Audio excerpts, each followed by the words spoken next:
Get ready for our grandiose departure because, yeah, I'm sure for a lot of you, you've been waiting for this day to come for a long time.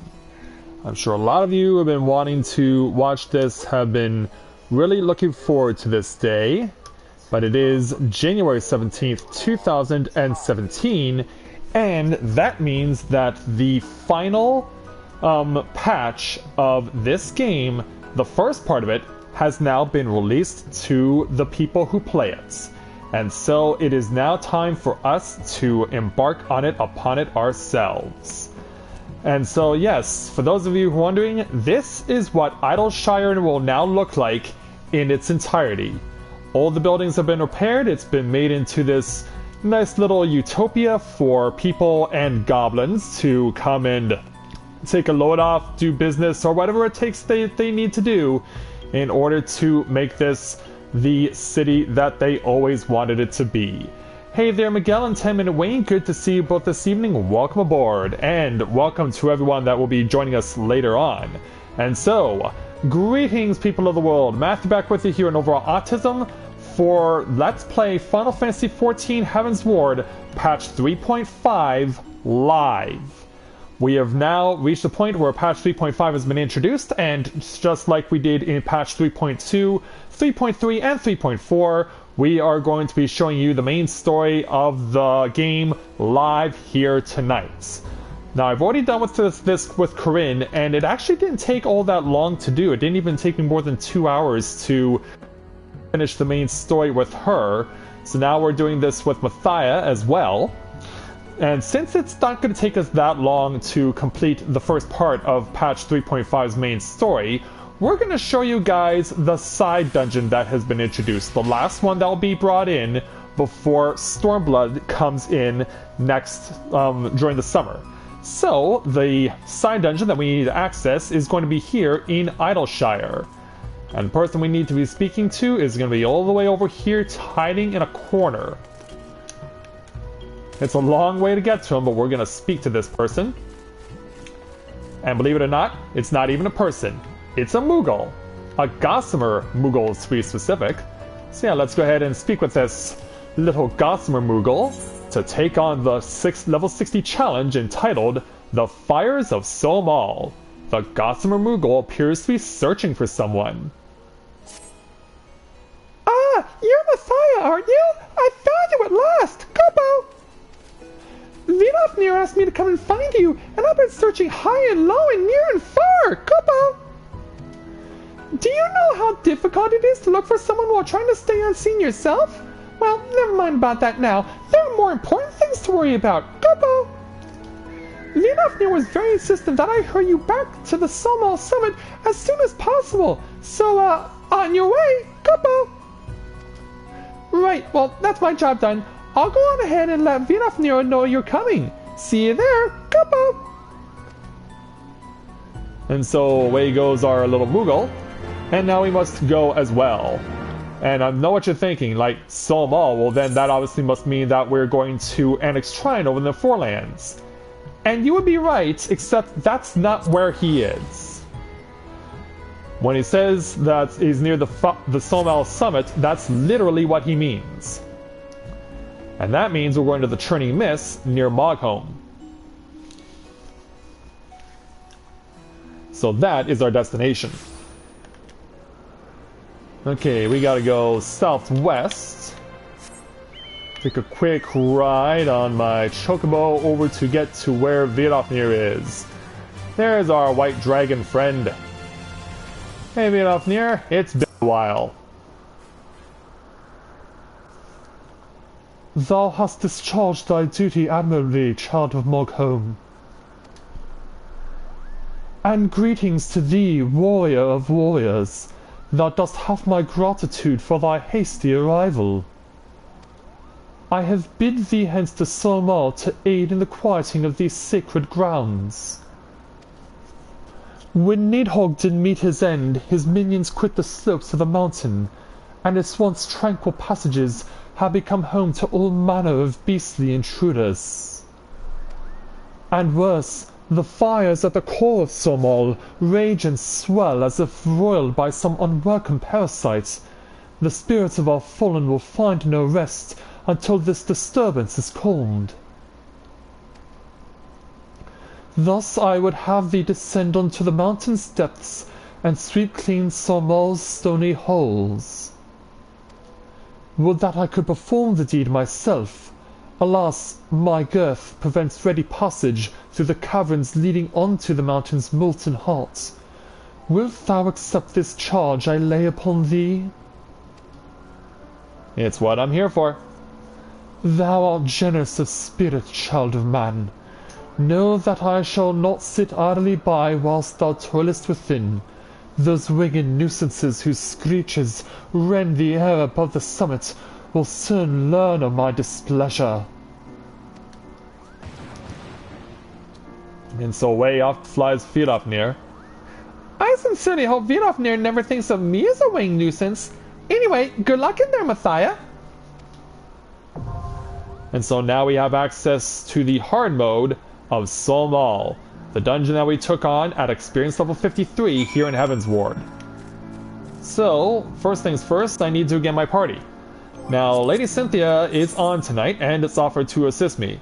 And also, Olivier has left us once again to pursue his ambition of establishing and succeeding with his own free company. So, we wish him the best of luck, and we hope that he'll continue to remain in contact with us, and we'll see him again soon. So anyway, let's invite Cynthia to party. I'm going to see if we can get Mitri also. I'm going to see if we can get Mitri Veo as well, because she is a healer. Let me find out.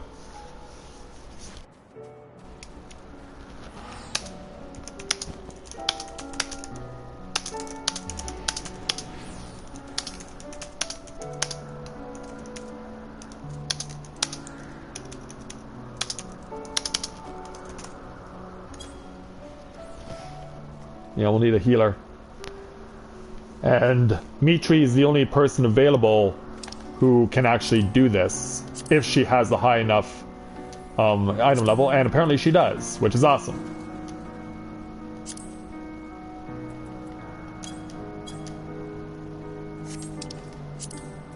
Invite to party.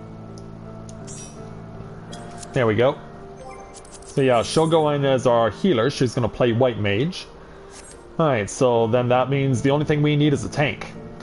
So everything looks good here on the stream and also on the capture card, because of course I am capture carding this.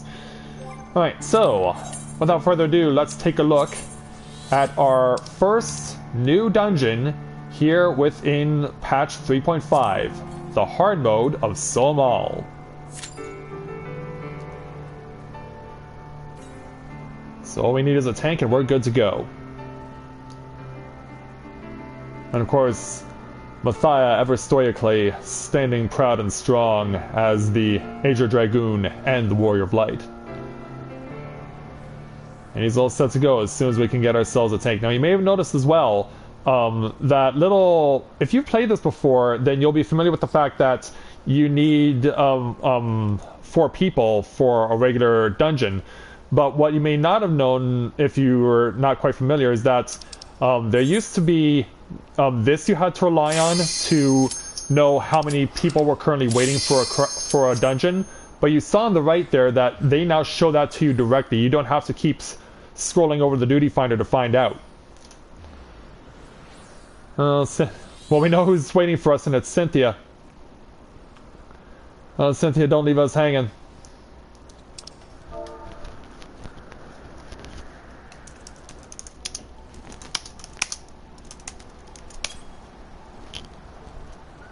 Uh-oh. I think we're in trouble here. Oh, don't let it be Mathia's wife. Okay, good. I was a bit scared there.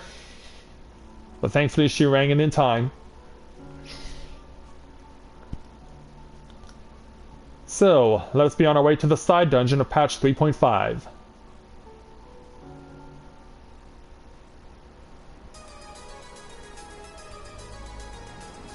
So here we are, it's the hard mode of Sohm.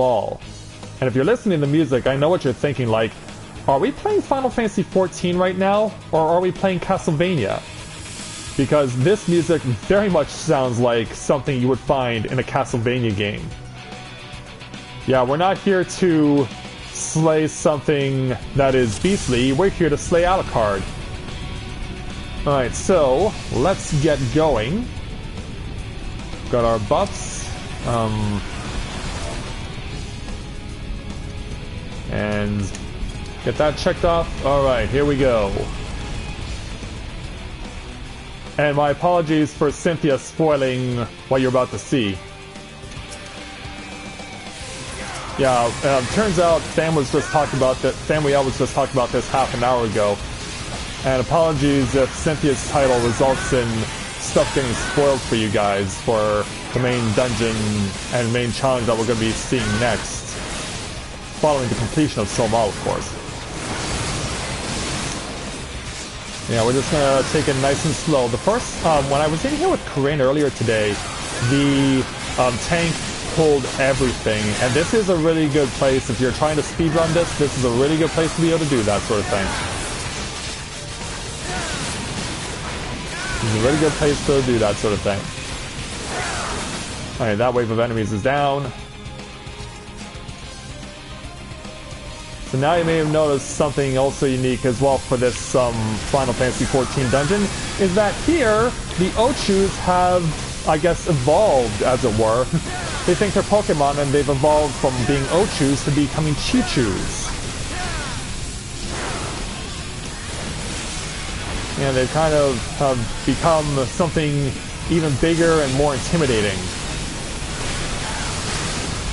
But also make sure that I get my additional buffs as well involved in this, because every point counts. Watch out for this move. I was only able to get the one clear of this place before I had to leave for work today. And apparently I'm going to continue to be the fixation of this Chichu. Yeah, he really wants me dead, doesn't he? But yeah, Cynthia offered to be our guinea pig, as it were, today, and she's already cleared all of the dungeons. She's already cleared Sohm hard mode, she's already cleared the main story dungeon, and she's already cleared the 24-man dungeon that's going to be shown off in a couple of weeks, as well as the last member of the Warring Triad. All that stuff will come later on as we show off more of the past 3.5 content live. But tomorrow I want to do stuff that's completely outside of combat. At least I'm hoping that combat will not be required, but in some cases there may be no choice. I just hope I will be ready for the challenge if need be.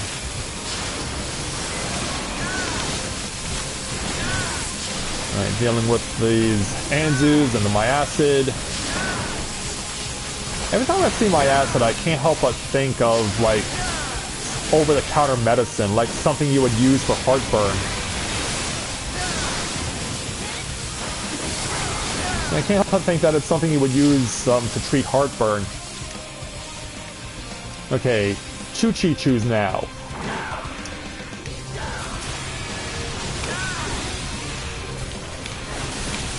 Alright, let's deal with this stuff.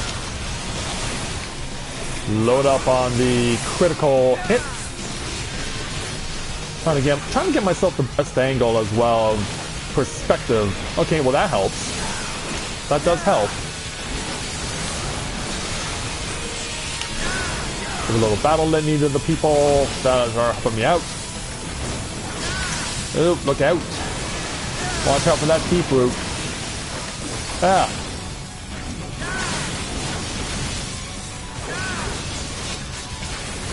Yeah, these things are definitely loving their roots. Alright, in the air, spin through with the wheeling thrusts. Getting really good damage on wheeling thrust, I do have to say. Oh, where are you going there, tank? We're not done yet! Or was he trying to dodge an AoE or something? Anyway, moving on. So pass through that first section. And we're now off to the first mini-boss. the Latent Ward. Now this thing is quite a bit of a case, as you will soon see. As I was talking about things looking like they are evolved Pokemon, well, when I came in through here with Corinne, someone made the very astute observation of noting that this thing kind of looks like an Ivysaur or a Venusaur. And that move that he just did, that's unavoidable. You just have to take your licks there. But then he launches this move, Spore Sack. And he's just going to drop a whole bunch of these sacks all over the field as the battle goes on. And you have to put up with this crap. Because, yeah, they'll also launch AoE after a certain amount of time. Watch out for danger. And make sure that everything is as it's supposed to be.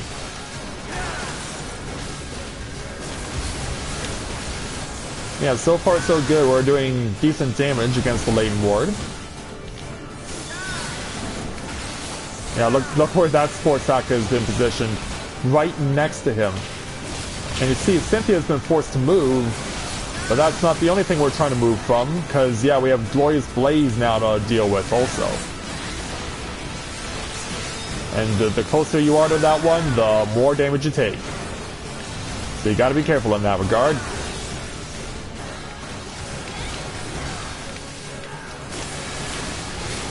I realized that I need to reset my Blood the Dragon. Now leave her alone. Yeah, look, you can see how big these things are getting. And how much I have to run away. Because yeah, now there were two big ones on the field and they do double damage as a result. Give a little Battle Litany to the field. Recharge my buffs. And then just start loading it up. Do what we gotta do. Because yeah, he's gonna do his inflammable fumes again. But why are they inflammable? I have to ask that. Why are they inflammable? Kind of a head scratcher there if you don't mind me saying.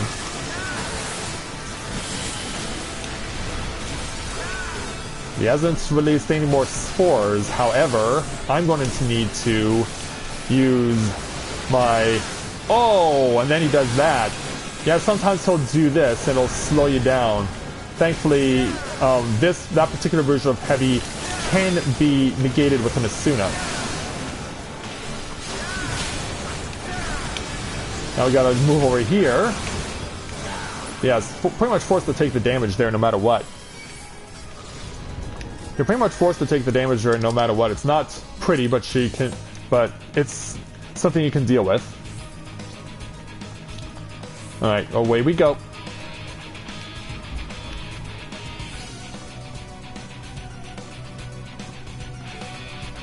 Yeah, we don't even have to go into another section of the place. We can just jump right in on these Flopkins. Yeah, he didn't think there... Who would have thought there would be water in this place? Would have thought there would be a couple of subterranean lakes in this volcano. Because yeah, Sohm is a volcano. It was even said so by Vidofnir if you were paying attention.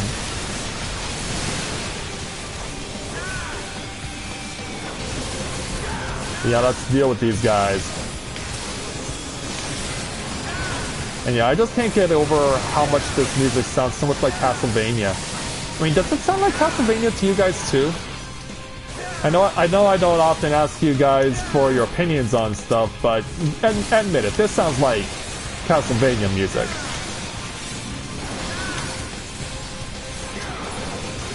Alright, that's gone. Yeah, Cynthia wants to lead the charge. She's already been through here before. And she's ready to take it out again. Yeah, this guy can't make up his mind where he wants to go. Like, who does he want first? Who does he want to kill first?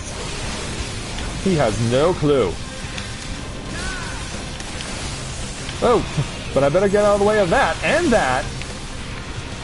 Yeah, all of a sudden, they're getting aggressive. All of a sudden, aggression being implemented here. Right, Ropkin is dead. Now for the Deflugia. Yeah, I wonder if Lugia can actually evolve into Deflugia. Yeah, I know it's a really bad joke, but I had to make it. Admit it, you knew I had to.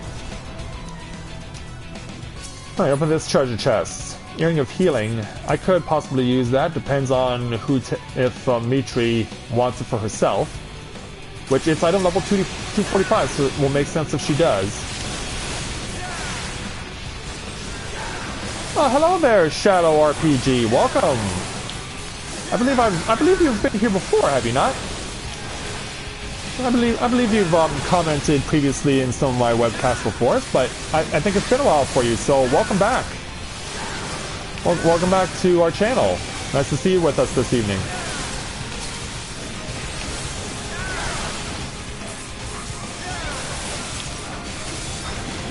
You know, just come through this stuff like crazy. Yeah, and now we got worms to deal with. And we got worms to plenty. It's like tremors around here. We'll cut these things down. Just you wait and see. Load it up for a full thrust. Boom! 5522.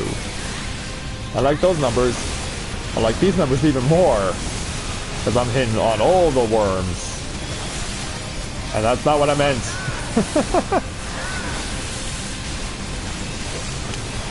Yeah, jumping like crazy right now. We're really getting on a roll with these things.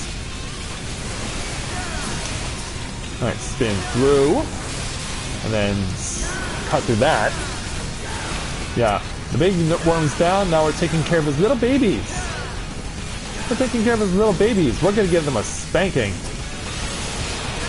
We're gonna teach these babies what happens when you spill milk. Oh, this one's for me. Thank you for the seals. Thank you for the seals.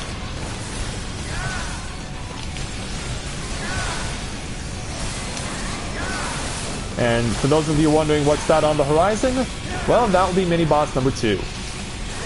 We have to get through these giant worms first before we can get a crack at it. Oh, you've been sick. Oh, I'm sorry to hear that. Well, it's winter. These things tend to happen during the winter. So, yeah, hopefully you are better now. Hopefully you are better and that you can get back to your everyday life. Right, yeah, stalactites fall down, almost crushing Cynthia and Logan. And now we got our second mini-boss, Gaurau. Now this guy, surprisingly, does not have much to offer in terms of being a threat. Like, he does have some of the mechs that are seen in battles like the final boss in the hard mode of Stone Vigil, but that's what he always got. He really doesn't have much else. All you have to do is really be aware when he does things like that. Because, yeah, he will have a tell for the things that he's going to do. He will have a tell for the things he's going to do, you just have to be aware when he does. Share a little love with the party. Yeah, he seems to be fixated on our tank for the most part. I'll take this. Oh, better move forward. Actually, it doesn't matter. The tail sling hits on all sides, so you're screwed regardless. Who knew? I was thinking to myself, oh, I'm going to be just fine. I can just get myself up to the front. He's not going to hit me with that. Oh, never mind. But yeah, you can see all the attacks that he has are very much in line with the final boss from Stone Vigil hard mode.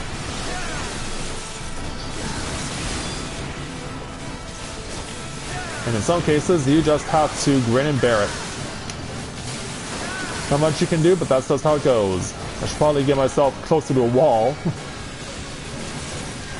And apparently you can be standing far away enough so that you don't get hit by that. Okay, I was thinking that his tail tooth was so big it hits on all sides. Okay, he'll put Slashing Wind in play. And... oh. Yeah, I was about to say, I don't think I'm going to get out of the way of that one. But yeah, really beyond that, there's not much to Gyr here. He's nothing to write home about in all, for all intents and purposes. Just move when you have to, and you'll be just fine. Hey there, Ichigo. Good to see you this evening. Glad to have you with us. And yeah, about what I said about this guy not being a threat, never mind. Yeah, Cynthia got roasted. And not in a comedic sense either.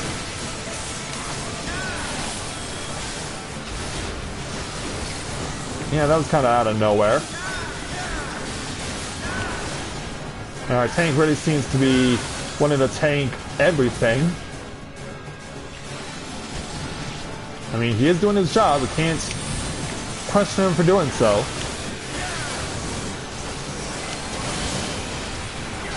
Oh, go to the middle. Okay, can't go to the middle either. Yeah, unless I would have used my backwards jump, I doubt I would be able to avoid that correctly. Yeah, don't you dare breathe fire on anyone again. Alright, moving on. Into our next area. Moving into the heart, which means we're moving into the core of this volcano. Alright, everyone's with us, so away we go. So yeah, that means we now have lava in play. So guess what we're going to be seeing a lot of in this place, in this final section.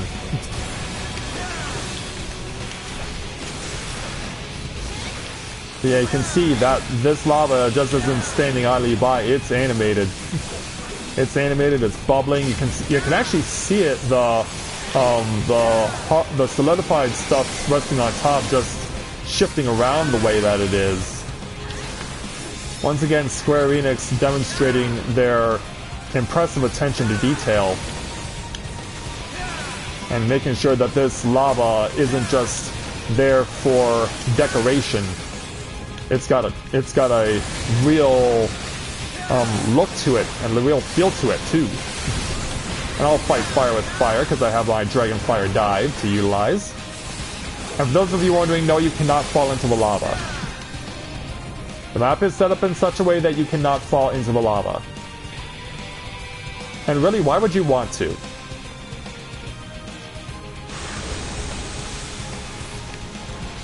Okay, the real threat of the enemies that are around here are these Blood of the Mountains.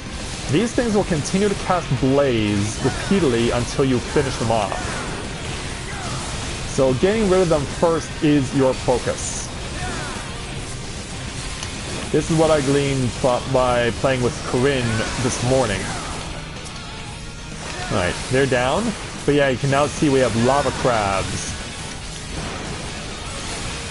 And yeah, they're not like raw lava crabs from Eternal Sonata. Although there were no such things as raw lava crabs. I mean, there were some enemies that were close in terms of appearance and in terms of their style, but no true, authentic lava crabs.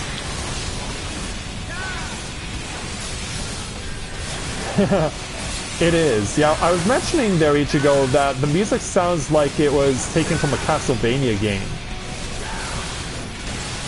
Because you've got the organ music going, you've got the hard rock going, and that combination is commonly associated with Castlevania games.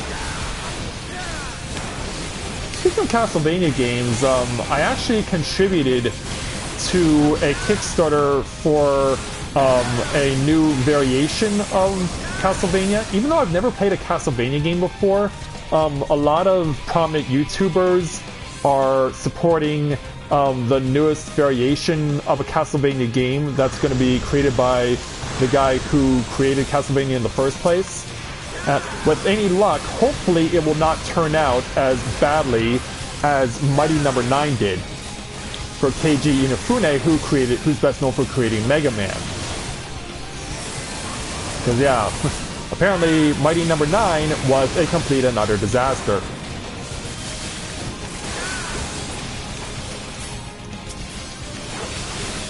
But yeah, so yeah, here's the hoping that this game, created as a variation of a game from a game series from the past, will not suck as much as Mighty Number 9 did.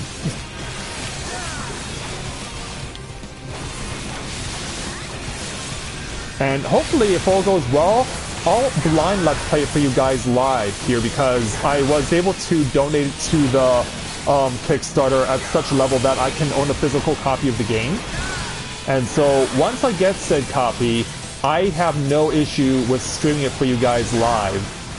It'll be my very first foray into any Castlevania game or variation thereof, and I would be really interested to see what this guy does with the game.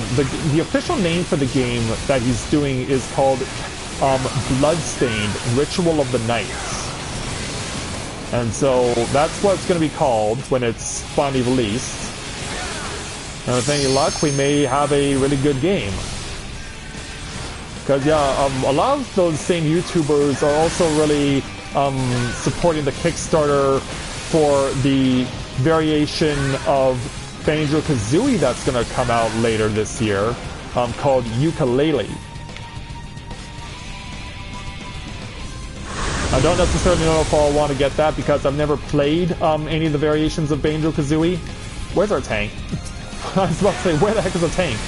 But yeah, I've never played a Banjo-Kazooie game. I've seen my brother play the game from start to finish, so he has beaten it.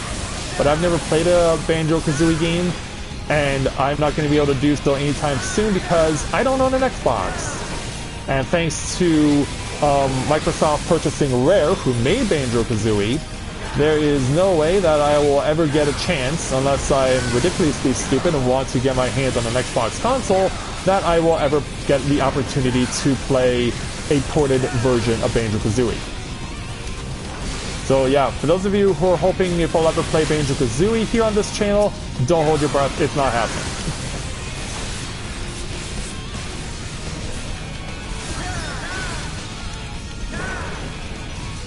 So this, I believe, is the final opponent to deal with before our final boss. Yeah, you can see the purple lines, so you know that the final boss duel is imminent. He's going to be just beyond this battle against this Volcano Anala.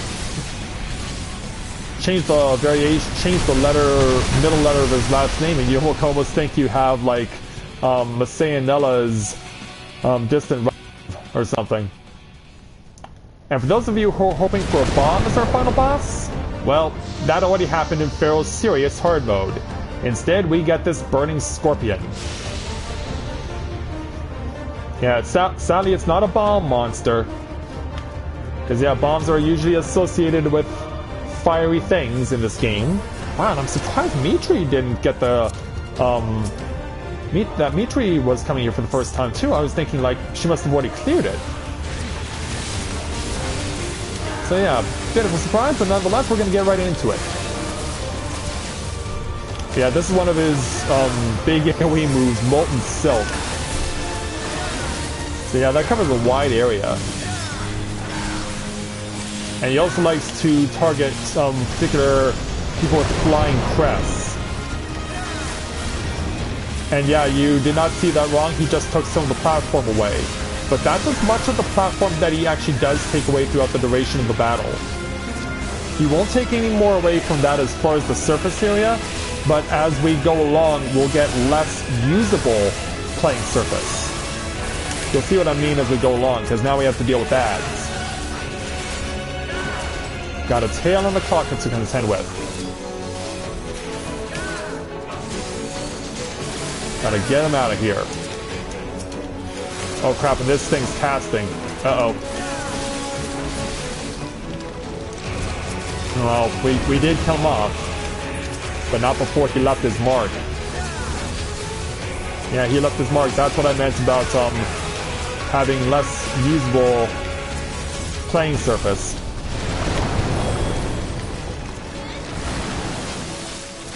Because yeah, anywhere where he uses flying crest, it's gonna render that area unusable.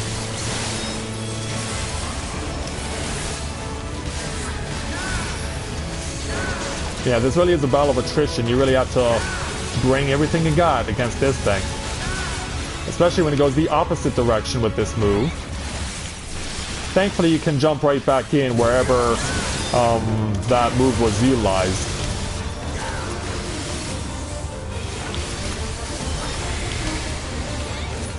Oh wow. Yeah, that's not really good to use. We need to kill these claws so we can save ourselves a little bit of useful space. We'll need as much of it as we can. Alright, he's dead. Now we're not going to get to that claw in time before he sacrifices himself. Yeah, these guys thankfully only appear twice.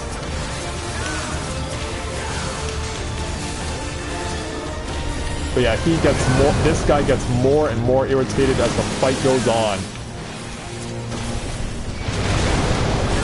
And yeah, this is what I was talking about by there being less and less playing surface to use. Thankfully we still have a lot over here, but look at all the lost space over on that side. Let's go ahead and use the limit break. But yeah, he's not going to leave us with a lot of space when this is all said and done. So you really got to make the most of the space you do have.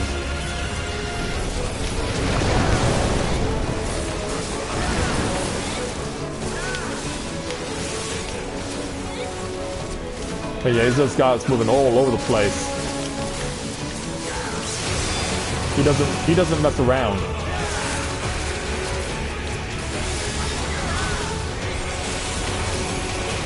Alright, reapply my buffs on the right. Oh, they're back again! Oh, but it's just tails, no claws. Just tails, no claws. Okay, I was thinking like, are they back again? Because yeah, we only saw 2 waves of ads when I was doing this with Corinne earlier. Can't go after him. Oh, change over here. Go over here.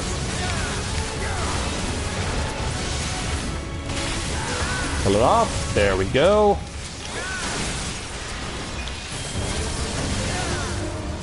Yeah, we gotta keep pounding him down. Step back. And he's willing to put it on the line as this tank. He's willing to be crazy enough to step into the lava.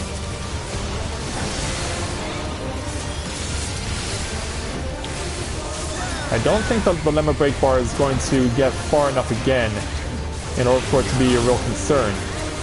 But I believe now we can ignore the ads and just go for the throat.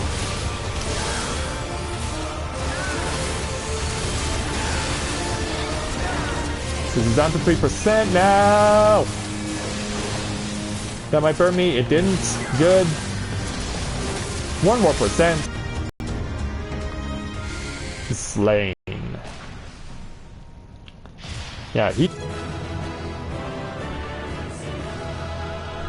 Give me the ear wiggle. Yes! Give me the ear wiggle. And victory is ours. We had to put up a bit of a fight there, but we pulled through. There's our treasure for claiming victory in this place. And as you can see, the platform is now restored. Platform is now restored, and so everything is right with the world again here at the hard mode of Sohm. And we got the Code of Casting, which I wasn't expecting to get, but that's awesome. Alright, let's be off.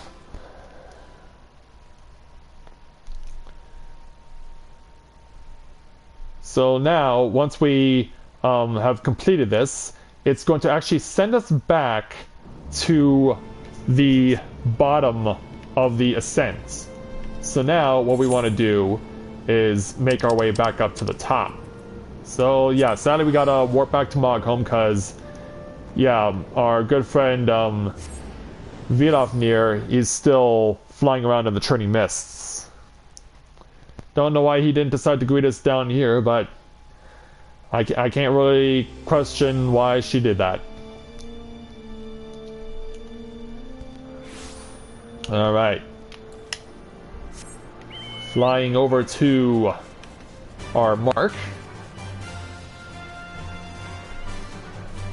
Okay there, Vilafnir. I've come out to say hello to you again. Thou hast accomplished all I asked of thee, warrior of warriors.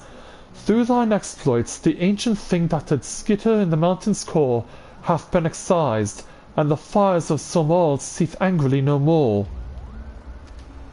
This holy place belongeth not only to the brood of Racevalga, but to all the dragons who roost within Dravania. It shall not be defiled while I yet draw breath. The dragon song wall did take too many from us. Even those misguided kin who revelled in Nidhogg's vengeance deserve to find peace in the release of death. No matter the choices that said brood brother against brood brother, in the end we are all children of the Father of Dragons. Now that the war is over, I wish only that the souls of the fallen be spared the turmoil they suffered in life. And so away goes Vidofnir once again. Vidofnir cares so deeply for her kin, even those who mocked Racevalga's brood for their decision to stay out of the war. I only wish that I could be so tolerant of my brothers and sisters when they disagree with my brilliant suggestions. Goodbye. Such musings aside, I should thank you for helping to preserve the peace around here. We'll be sure to keep a sharper eye out for intruders creeping into Sohm's caverns from now on. And so with that, we get 5,000 gil, plus we gain the Orchestrion role, Bathed in Woodson. So yeah, it comes with a little something extra. You know where I wish such a thing could have been used? An Orchestrion role? The Ceremony of Eternal Bonding.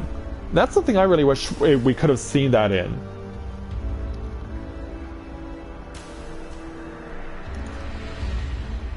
Alright, we'll stop my capture card for the time being.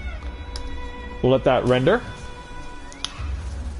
So yeah, there you go, ladies and gentlemen. The first version... Oh, hello there. Brother Dragoon. Well, actually, no, this is a sister. Heavy 7th. And she's here to kick ass and take names just like anyone else, I'm quite sure. And if nothing else, she's definitely loaded. She's got a lot of allies on her side as far as getting stuff that she needs. So yeah, why don't we go ahead and, while we're rendering here, take the time to listen to this new Orchestrion roll that we obtained.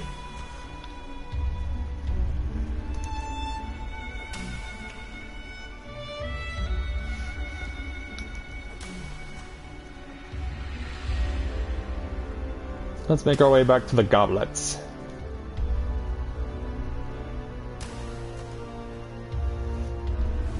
I must admit, things are pretty slow tonight because of the fact that we're primarily having to deal with the fact that it is a night where people are trying out the new patch for the first time. So therefore, things are probably going to be a little slower.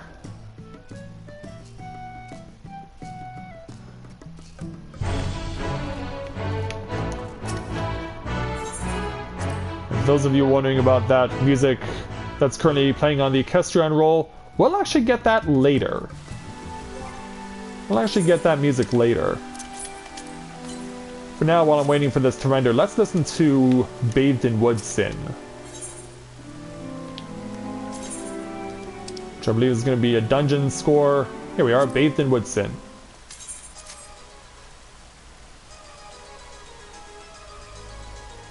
Yep, it is the Castlevania themed soundtrack.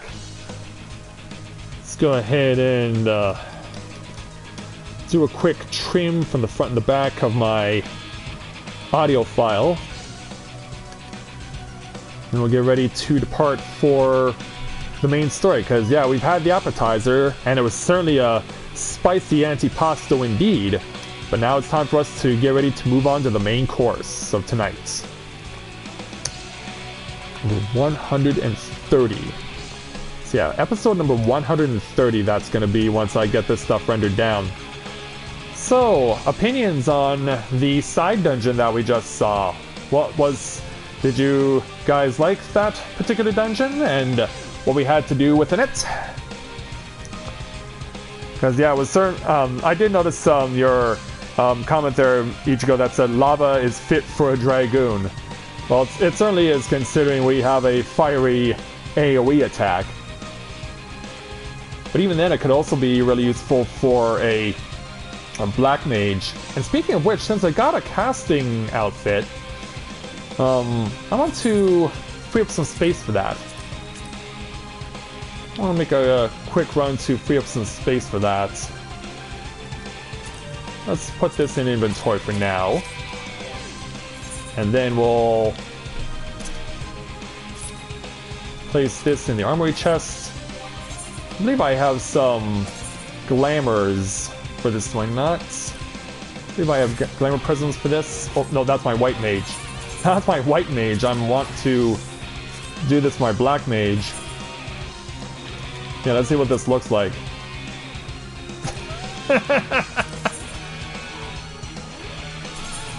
Well, thankfully I do have a clothcraft glamour prism, so I can restore that to what I want it to look like.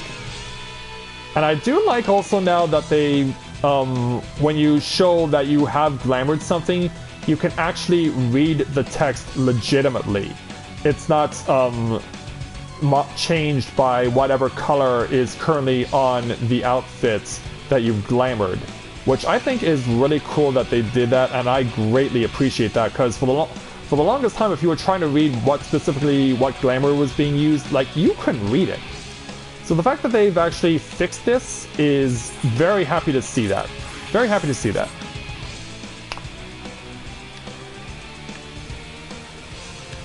Well, that's not uncommon there, Ichigo. Every place will have new environments, new enemies to contend with. Like, that's just par for the course when you get new dungeons. Okay. Let's speak with our mender, get that all taken care of. And so now that we have done what needed to be done, it's time to make our way to Mordona, because that's where patch 3.5's main story will begin.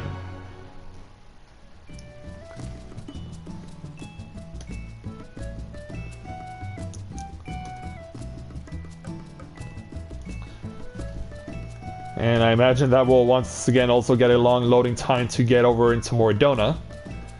But that's just how it's going to go tonight. Just have to let the game and the system do its thing.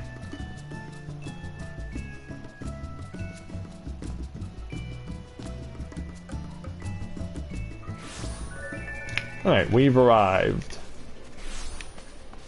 You may have also noticed as well in the lower left corner that they've darkened the text box for the chat log, which I think was also another really great idea, that they also did that too. Alright, entering the Rising Stones.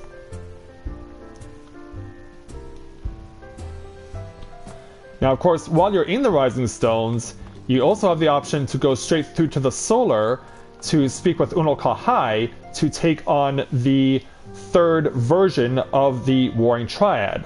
But of course, that's not why we're here. So let me get my capture card rolling. And my audio rolling as well. Okay, well, there's going to be more to come there, Shadow, so hopefully once you get your rest, you'll be able to see the rest of the stream tonight. So thanks very much for coming out. Hopefully we'll see you again soon. So, now that we're back in the Rising Stones, it's time to go ahead and get the main story of patch 3.5 underway. And the person we speak to about that is, of all people, Tataru. Yeah, you wouldn't expect Tataru to have the main story quest starting for patch 3.5, but she's the one who has it. So let's go ahead and speak with her for the level 60 challenge, the first of the patch 3.5 main story quest entitled Tidings from Gyr Abania. Tataru has a request for you. Oh, Mathia, just the hero I wanted to see. Would you mind doing me a small favor? I need you to meet me at the Diamond Forge. This won't take long, I promise. Yeah, she needs us to go over the Diamond Forge. For those of you not familiar with where the Diamond Forge is, it's actually here in Mordona at Revenant's Toll. So let's leave the Rising Stones.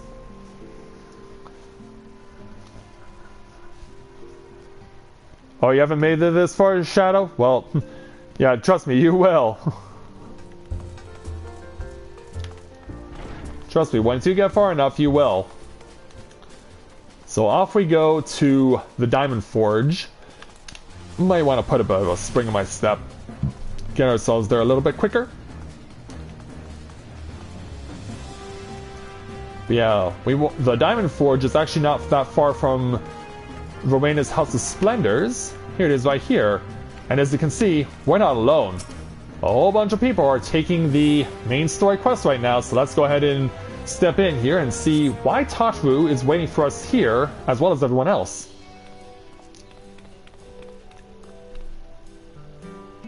I'm sorry to drag you away from your duties, but as I said, this won't take long. I just need you to stand perfectly still for a few moments. Why? Yeah, like, what's going on? And then... yeah, these are actually the people who work at the Diamond Forge. And Matthias like, what's going on? Right, everyone, ready to go to work? Like, what? No squirming now. Oh, and you might want to close your eyes. Totru, what's that look on your face for? Yeah, and she's even laughing too.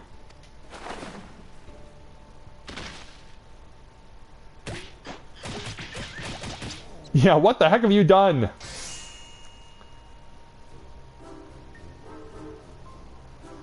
What the heck did you just do to me, Totru? Can't believe I got taken down by 2 Lalafels and 2 blacksmiths and whatever. There, all finished. The warrior of light's every measurement from heroic head to intrepid toe. Yeah, apparently she wants to give me a new outfit. But I like my armor. It actually glows. It indicates that I'm a warrior of light. And of course her friends are enthusiastic about this. But yeah, Totru, what's the big deal, girl? Well, wouldn't you like to know? All in good time, Mathia. All in good time. Yeah, like, this better be good. Meanwhile, Ida appears. Aha! Found you! Blame Totru. Alphanode wants everyone in the Solar for a meeting. I don't know what it's about, but he seemed to think it was very important. Go on, we have everything we need. No sense in keeping everyone waiting. Agreed.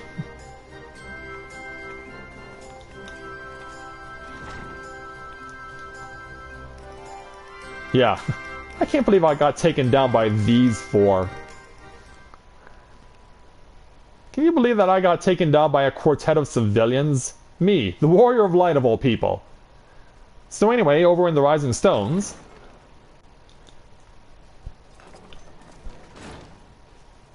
we're here! Did we miss anything? We would not presume to begin without you, Ida. Urianger has returned to the Waking Sands, but everyone else is now present. Yes, but for what exactly? We all have duties to attend to, Alphino, so you may dispense with the preamble. Let's say being yourself. Thank you, Elise. It is the very subject of those duties which compelled me to call this gathering. Though the Warriors of Darkness no longer pose a threat, Eorzea's many troubles demand no less of our attention. And while I stand by the decision to approach each task as we see fit, I fear our effectiveness will ultimately be diminished should we continue to act in ignorance of each other's efforts. Thus, I propose we elect a successor to Minfilia. Not to serve as a fully fledged antecedent, perhaps, but as a coordinator of operations. Is that all? Oh, then the decision seems clear. I would think so too. No one else has shown any enthusiasm for the role, and judging by your performance at our previous meeting, you would seem the perfect candidate. You always did have a flair for politics. And it seems everyone else is in agreement. I did not mean to... That was not my intention. Well, you said it. As my tenure as commander of the Crystal Braves comprehensively demonstrated, I lack the qualities required for such an office. I would much prefer to remain as I am now, a soldier in the field, so to speak. Should none of our Don't numbers shy step away. forward? Must we then constrain some unwilling candidate to take up the position? Well, based on merit alone, a certain adventurer would be my choice. Though I concede he might struggle to balance his new responsibilities with, let me see, slaying primals, thwarting legatuses, and feeding the orphan poor. Yeah, it would certainly be hard on me. Thancred makes a good point. Any who would wear such a mantle would be bound by its obligations. Have we not become sufficiently familiar with each other's methods to act without an overseer? At present, I see no cause to so willingly limit one of our number. Oh my goodness! Meanwhile... Help! I need some help here! Yeah. Our issue of patch 3.5 has arrived. Tataru, are you alright? Me? I'm fine. It's this poor girl who just staggered in and collapsed on the floor that I'm worried about. Yeah, this winded Mikote. Narco! God, how did... You stole her! Please, you have to help her! Yeah, apparently Ida knows who this Crowd, is. a hand if you would. Let us see about closing these wounds.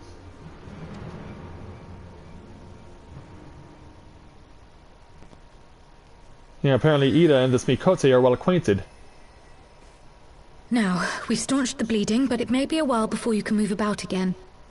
Though having seen your wounds, I'm surprised you are still moving at all. Thank you. My message. It was too important to delay. I took the shortest route I could, though I knew it was more heavily patrolled. As you can see, my efforts at evasion were not entirely successful. Well, apparently not.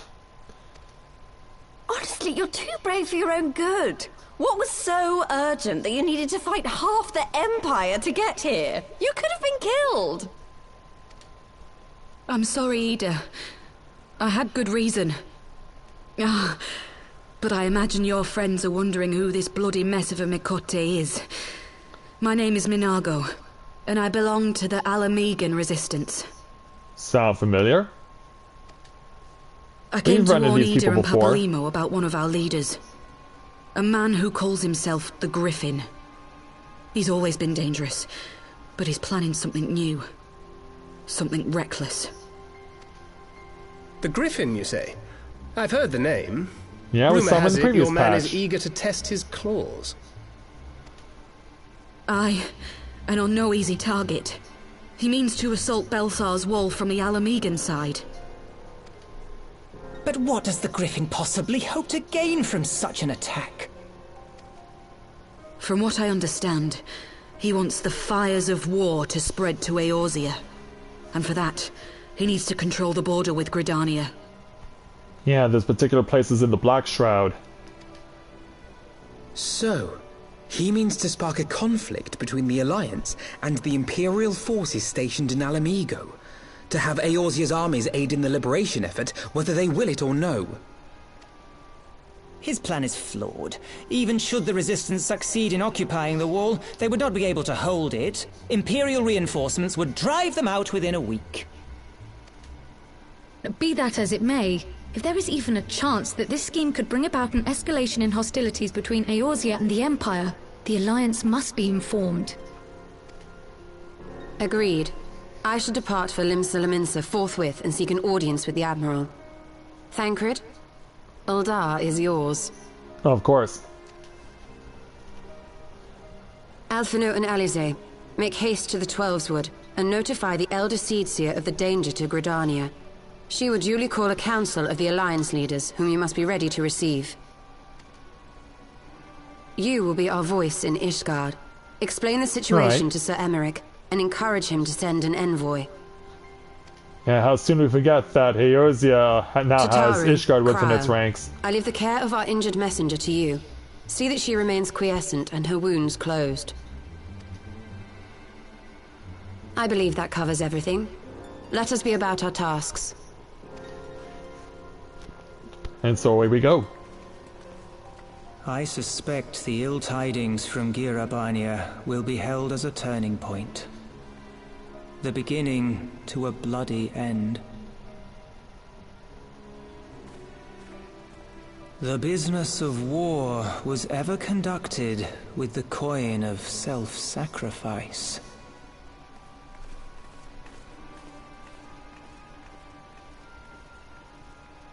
'Twas Master Louis Soir himself who taught us that such costs are not to be ignored or denied.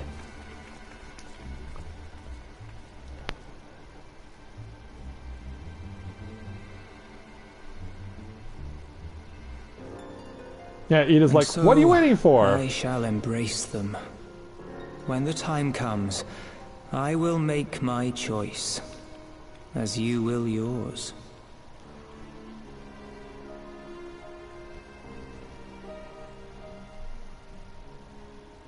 And so now that we've had this narration from this mystery voice, because we also had a similar narration in the previous main story, it's time for us to depart for Ishgard. Which one of the things they did not yet change is the fact that Foundation is not the name of the city of Ishgard.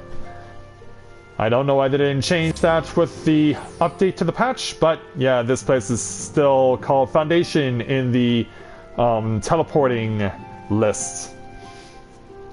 Don't ask me why, I'm not the one who made this game, that was all Square Enix.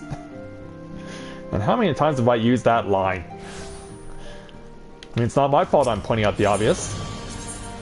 So it appears that dawn has arrived here in Ishgard. Actually, no, it's dusk. Okay, for some reason I thought it was dawn, but no, it's dusk. Actually, yeah, it was still daytime when we were in Mordona. So yeah, I guess it makes sense that it's now evening. So we're going to speak with Lucia and see if she can't get us to an audience with Sir Emmerich. Greetings, Warrior of Light. What business brings you to Ishgard? Well, if you need to know. I see. Wait here. I will summon Sir Emmerich.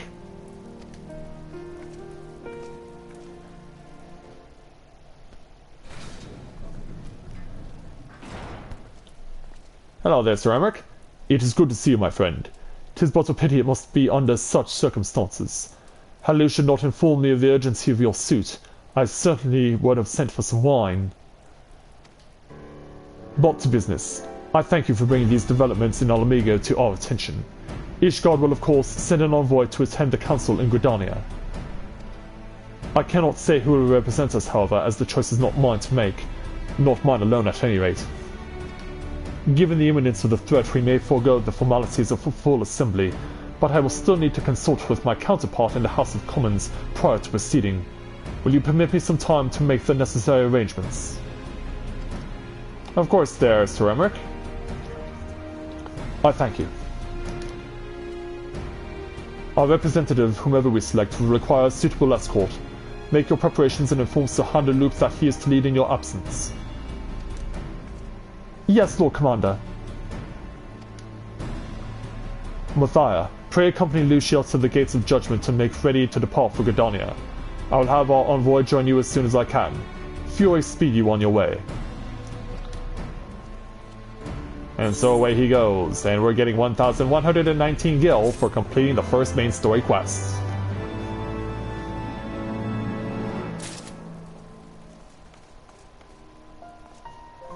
And so now that we've done that, let's speak with Lucia, because she's the next person we speak to for our second main story quest, entitled An Envoy for Ishgard. Lucia seems eager to set forth for Gridania. If you have no other business in the city, join me at the gates of judgment. We must be ready to depart the instant the envoy arrives.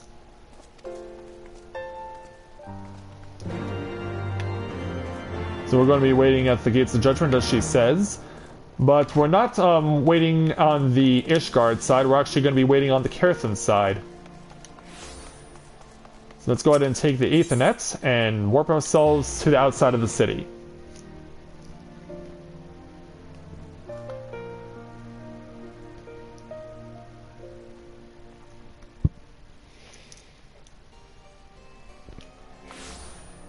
Alright, and there she is.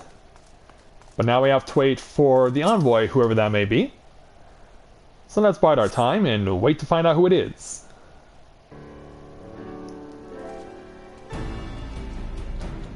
Hello there, Ceramic. You made your choice? We meet again. As it happens, my counterpart in the House of Commons agreed that I should act as Ishgar's envoy. Not I can see that there was ever any real doubt. As Lord Commander of the Temple Knights, it is my duty to sanction any military cooperation. Be that as it may, I could not in good conscience make the decision alone, not with the ink scarce dry in the Republic's Book of Statutes. I trust you understand, my friend. Alas, I must test your patience still further by making a brief stop at Camp Dragonhead. Given the trouble brewing in the Black Shroud, I will see that the garrison is ready to defend the border. Alright. And so he and Lucia and Mathia go, but they're actually going to go on ahead of me. Because I actually have to warp to Camp Dragonhead. So let's go ahead and do that.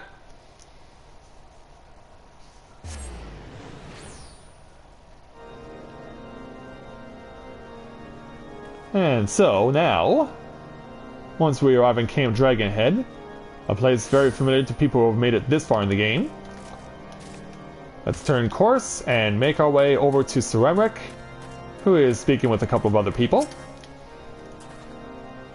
The garrison commander waits within.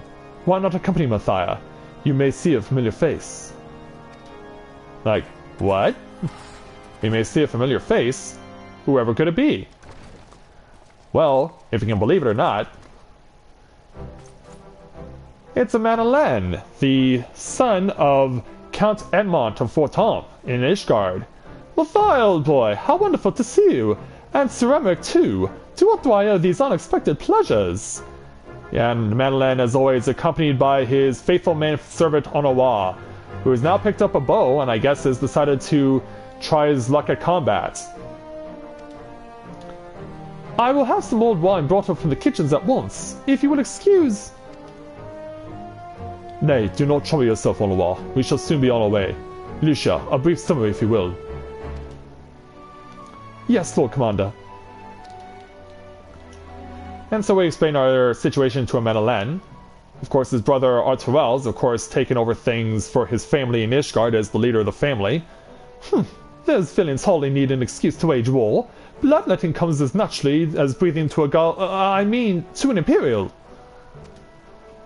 And thus we shall strengthen our patrols as you suggest. We shall also be sure to communicate these developments to Lord Francel and the Observatorium. I see you have everything in hand. Carry on, Commander. Yeah, the little headstrong boy has grown up quite a bit, hasn't he? Surprised to see yours truly at the helm? I am. Yeah, how did this happen? You and me both, old boy. I doubt I'll ever feel worthy to sit where he sat. And of course he's referring to the late great Lord Horchefant, who died in episode 49 of this LP. You have a lot to live up to there, young man.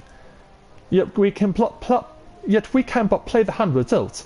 And with a little help from the veterans, and on a wall's ceaseless charting, I'm sure I'll muddle through. So no, worry not, old boy. Off to Gridania with you. Thank you there, Madeleine. So with the vote of confidence bestowed, we'll leave these two to what they must do. So yeah, I bet you guys were surprised if you've been following the Heavensward Let's Play to have seen him, of all people, as running things around here at Camp Dragonhead. But there it is. He's the man for the job now. So yeah, imagine having to carry that kind of weight on your shoulders. Never easy, but it's something that must be done. So if we go to Gridania, we're going back home. And of course, since we're going to be meeting with the Eorzean Alliance members, the leaders, makes sense to change into Grand Company uniform for this occasion. And there's Ceramic right there. Yeah, wasn't far away actually. Diplomatic duties have brought me here on civil occasions, but I find that I am as enraptured by the Black Shroud's beauty now as when I first laid eyes upon it. I fear that this time, however, events shall not afford us the luxury of enjoying the splendor of the forest. And so with that, we complete that quest and get another 885 gil.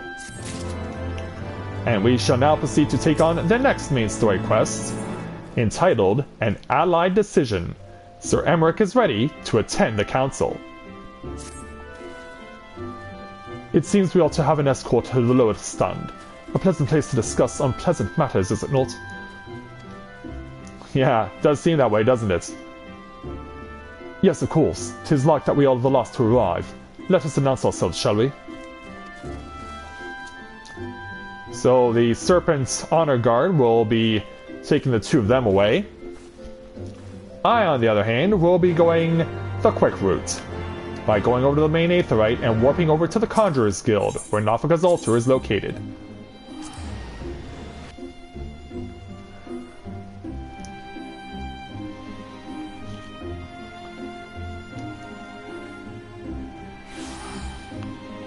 Okay, so away we go to meet at the Lotus Stand with the Sonic Conjurer.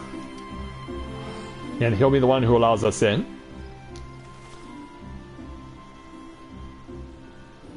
The envoy from Ishgard has arrived.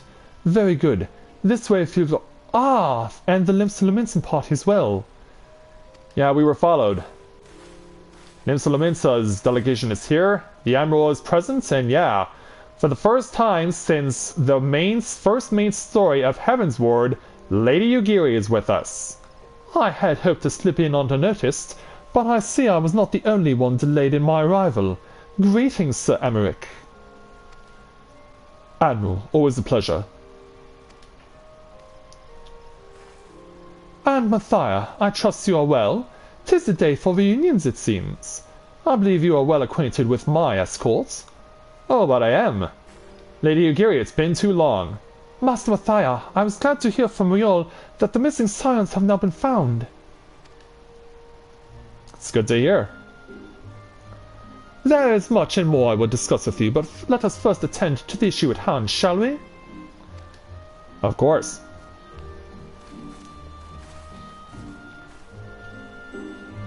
And so let us go to the Lotus Stand for this meeting of the leaders of the Eorzean Alliance.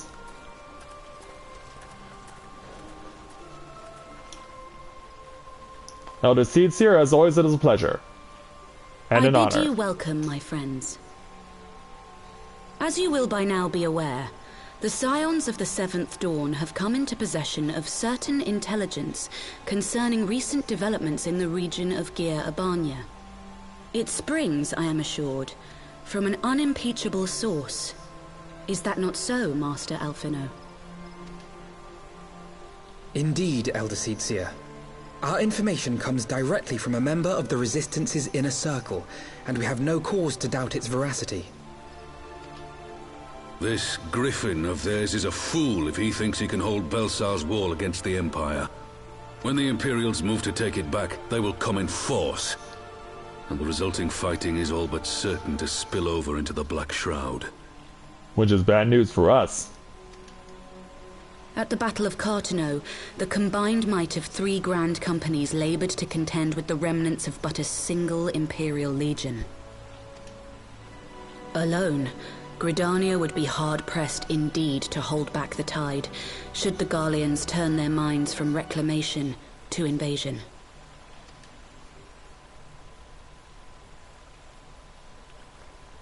So where does that put us? May I once more convey my nation's deepest regrets for our inaction in the days prior to the calamity. 'Tis a stain upon our ledger that I would fain remove.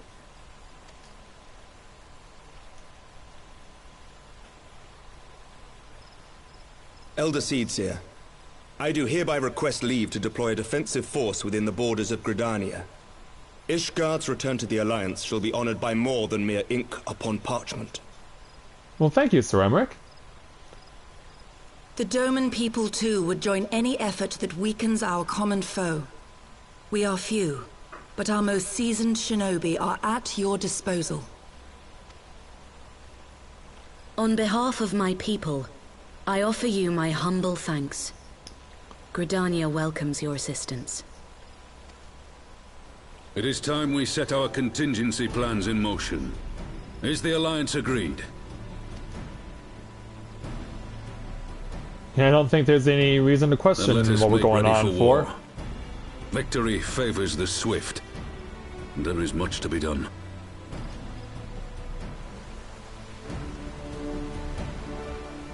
So if business is concluded, it's time to be on our way.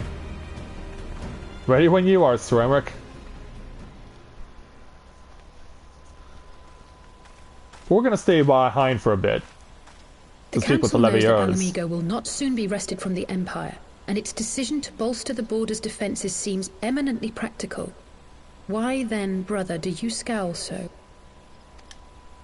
I Something agree on that your they mind? have chosen the wisest course available.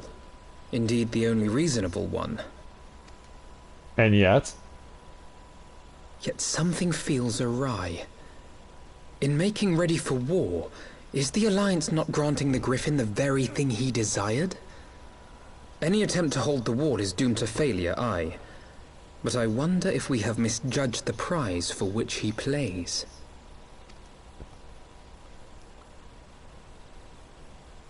well,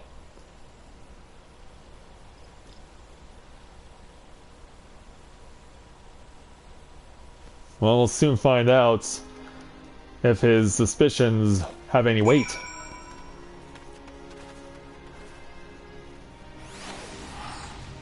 So yeah, Alphinaud's right over here, so let's go ahead and speak with him.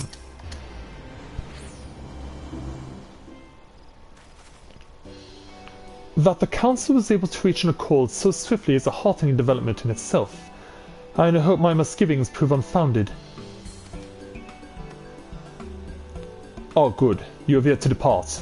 I feared I had missed you. Sir Emmerich! Master Alphinaud, a pleasure as always. And Mistress Alice, how wonderful to see you thus recovered. Pardon the interruption. I had hoped to thank Matthias for serving as our escort before other duties called him away. I also wish to thank our Doman ally. Yeah, you see where Lady Yugiri is hiding? Yeah, she's over there. Forgive me, my lord. I was but waiting an opportune moment to join the conversation, and force of habit made me keep to the shadows. No apologies are necessary, Mr. Sugiri. I was most grateful for your interjection when I offered Ishkald's support. My nation's historic failure to heed the Alliance's pleas is aid is a matter of record. Even so, the Alliance leaders were plainly unprepared for my impromptu apology. The resulting air of awkwardness might have lingered longer were it not for your timely offer of cooperation, which allowed the elder Seedseer to accept us both. I very much appreciated the gesture. I only did my duty, Sir Emmerich. The Empire is an enemy to us all, and we are grateful for the opportunity to fight at your side. And full glad are we to have you. Pray convey my regards to the Sarns, my friends. We must return to Ishgard.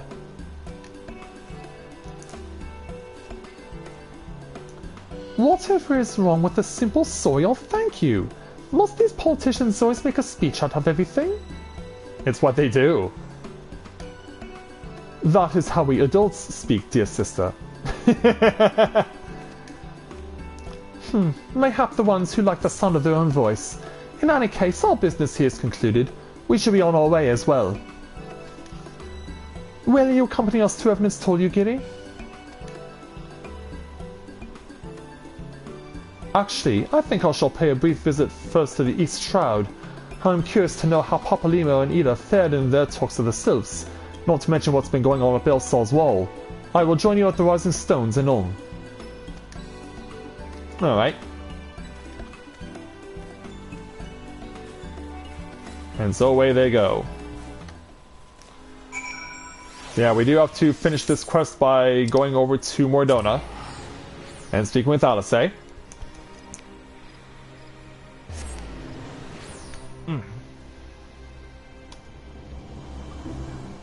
yeah, we gotta give her our warm wishes before we depart for our next quest. And yeah, we've got 3 done pretty much already. And this is only a half hour into the main story, too.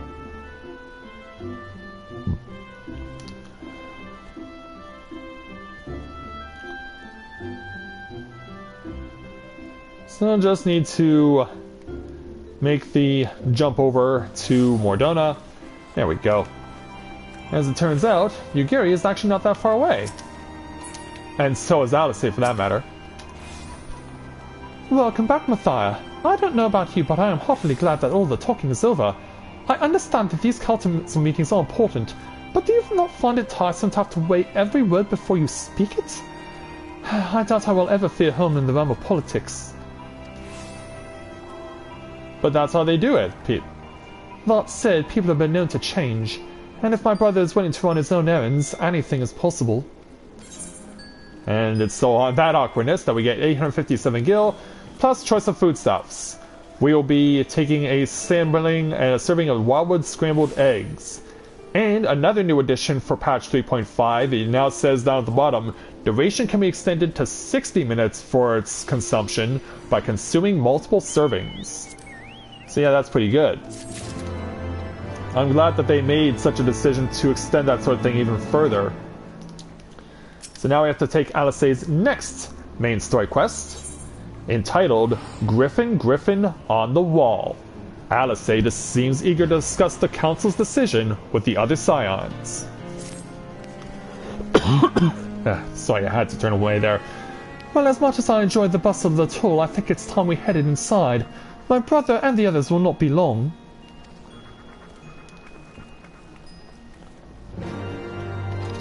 So yep, we'll go ahead and enter the Rising Stones now. And on inside and see what's being talked about.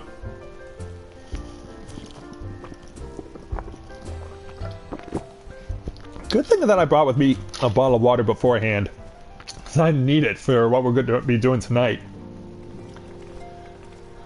Hello there, Scions. Ah, you were returned from the council. But what of Alphanode? Did some other matter require his attention? Well, as we're about to find out. My apologies, friends. I trust we have not kept you waiting over long. Greetings, everyone. Oh, Kral, how's Nago doing? She will be alright, won't she? I don't see why not. She's sleeping at the moment. Tartaru is keeping an eye on her, so we'll know soon enough if there's any change in her condition. Her wounds are healing well. With sufficient rest, I'm certain she'll make a full recovery. Thank goodness for that. Now, am I happy you would show us the Council's decision? Indeed. Each of the nations, Ishgard included, has committed to providing military support to Gridania. The Eorzean Alliance will soon have a significant force in the Black Shroud, ready to respond to any Imperial act of aggression. You know, I almost wish the Council would stop messing around and give the Griffin what he wants. I wouldn't like to be the Imperial cop between the Resistance and the Alliance. Ida, you can not seriously... One does not lightly go to war with the Gallian Empire. Quite. To open hostilities without due consideration would be to invite disaster. If there were only some way to reach the Griffin, some means to convince them to abandon this reckless course.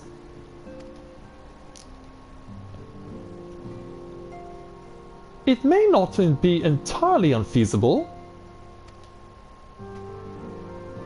There is a network of tunnels beneath Baelsar's wall, secret passages dug by the Resistance to provide a way out of Alamigo, which may serve equally as a way in. Precisely. If all are in agreement, I would be the one to undertake the necessary negotiations. I am familiar with the route, and the Resistance is familiar with me. About as familiar as they are with me, you mean? Say what you want, I'm coming too. I have some experience in the practice of infiltration. If you would have me, my services are at your disposal. As are mine. It has been far too long since I shared a shadow with a shinobi, and I do not intend to waste the opportunity. 4 is quite sufficient for an infiltration mission. Greater numbers will only serve to increase the risk of detection. Kral and I will direct our energies elsewhere. What of you Leveilleurs? Yeah, what of the twins? I will return to the East Shroud and stand watch over the border. Should matters take a turn for the worse, 'twould seem wise to be on hand. might I prevail upon you to accompany me, Mathia? Gridania will be safer for your presence, and while it may not seem like the most thrilling duty, dear sister, might I ask that you remain at the Rising Stones to pass on messages and so on? Sure. But Alice not happy with her assignment. To hold the fort, you mean? Very well, I suppose the task must fall to someone. Safe travels, all of you. And so, everyone departing for their tasks. Because, yeah, we got a lot of stuff to do. Let's speak with Alphino before we depart. If you have any unfinished business in the tour, pray attend to it now. I would depart for the Hawthorn Hut without delay. The nearby watchtower offers an unobstructed view of Baelsar's wall, and I should be interested to speak to the Alliance commanders who have installed themselves at its top. Very well. Let's warp now to the East Shroud and the Hawthorn Hut.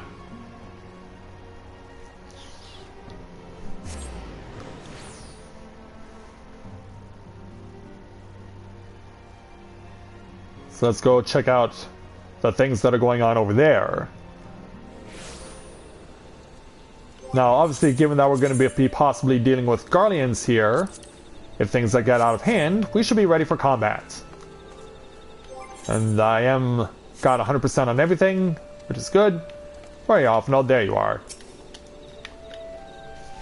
There you are, my good man. Ah, Mathia, there you are. Come, Amarix's spire awaits. The Alliance officers on the platform should be able to apprise us of any developments at the wall. Hey, there you guys are. Fancy meeting the two of you here. We are about to set forth. Indeed, I was about to say 12 watch over you, but I doubt you have any need of divine protection, even if you are venturing into enemy territory.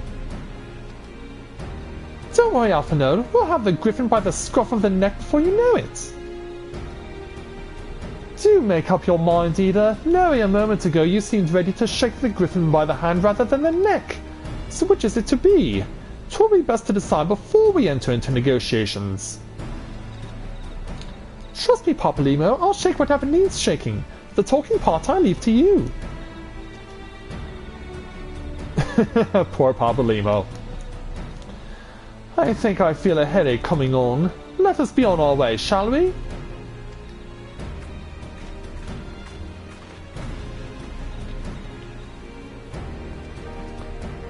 Ah, some things never change. Well then, shall we make for the spire? Our Alliance friends will doubtless have news for us. Of course. Ready when you are. Now summon my Chocobo and make our way to the east.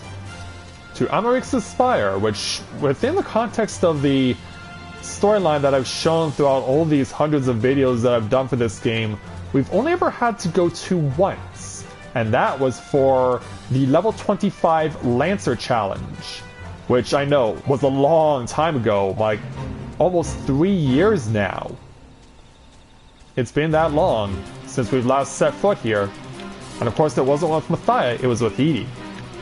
Alright, so while that fate's going on, let's speak with the Serpent Scout.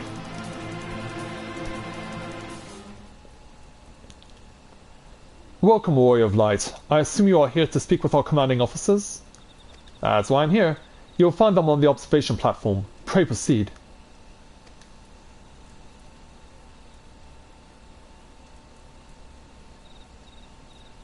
And so we will make our way up to the top. And discover that there are quite a few people representing the Eorzean Alliance that are of interest, including Pippin Turpin, the adopted son of General Ralban. Greetings, my friends. 'Tis good to see you both well. And he's not the only one. Hilda is here from Ishgard, too. I was hoping you might turn up. I've dragged half the watch here, see, and the sight of you might help remind them why we bothered. And we're also represented by Grand Company leaders as well, like Commander Rashat Riki of the Maelstrom, who we've met before in Edie's Let's Play of A Realm Reborn. If memory serves, I have not seen many of you since the day of the grand melee. Having borne the brunt of your blows, may I say what an honor it is to stand at your side? 'Tis halting indeed to see the realm's most stalwart defenders thus gathered in common cause. Speaking of which, what news from the wall? For that we turn to the commander of the Twin Adder, Vorsai Hulwa. All has been quiet. But that's about to change. This is why we came prepared. Fire on the other side. Report. What? 7 hells. Fighting has broken out on the top of the wall. A full-scale assault. So the Griffin has made his move. Someone has. Yeah, what does he mean? And what's that supposed to mean?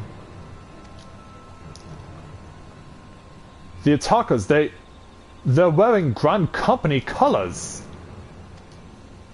And like, what? Impossible! We gave no such order. Of course! The wall was never the Griffin's target, it was bait! We have been goaded into deploying our armies nearby, thus lending weight to this deception! Oh, crap. If those uniforms are convincing enough to deceive my scouts, the Empire will surely think we've launched an offensive. This could mean war!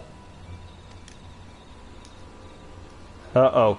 Even so, this may yet be no more than a diversion. With the armies of the Alliance occupying the Empire's attention, it would be comparatively easy for the Griffin supporters to slip into Alamigo. He could then incite a rebellion amongst the populace which the Imperial Reserves would be hard-pressed to contain. Eorzea, meanwhile, would be plunged into chaos. Mathia, we must make for the wall at once. Yeah, we have to go into combat. What? Just the 2 of you? Our companions embarked on a mission to sway the Griffin from his course, and are likely halfway to his command post by now. They will emerge in the midst of a raging battle, and I do not mean to abandon them to their fate. It would be dangerous, aye, but the confusion may work to our advantage. If we are careful to avoid the skirmishing, it may yet be possible to reach the Griffin, and if we can do that...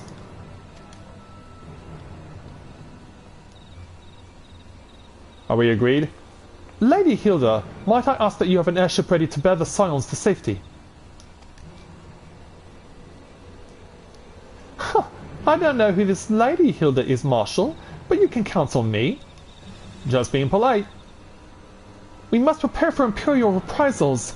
May the Navigator guide us through the storm.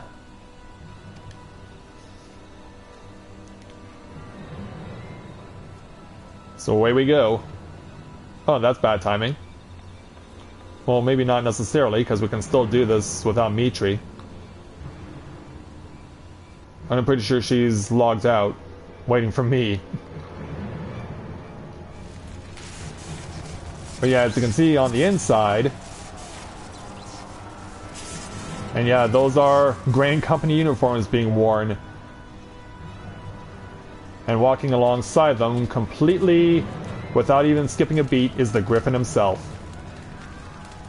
Yeah, for those of you who are wondering, are those people of Alamegan Resistance dressed up, disguised as members of the Eorzean Alliance? You'd be right. Forward, comrades! The time has come to draw the Empire from Alamigo and force action upon those who have turned their backs to our suffering for so long. Let this victory be the first step in the liberation of our homeland.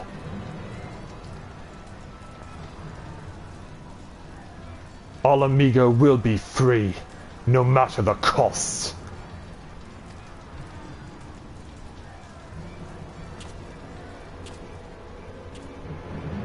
Yeah. When I saw this, I was thinking to myself, wow, Square Enix and their storylines have struck again.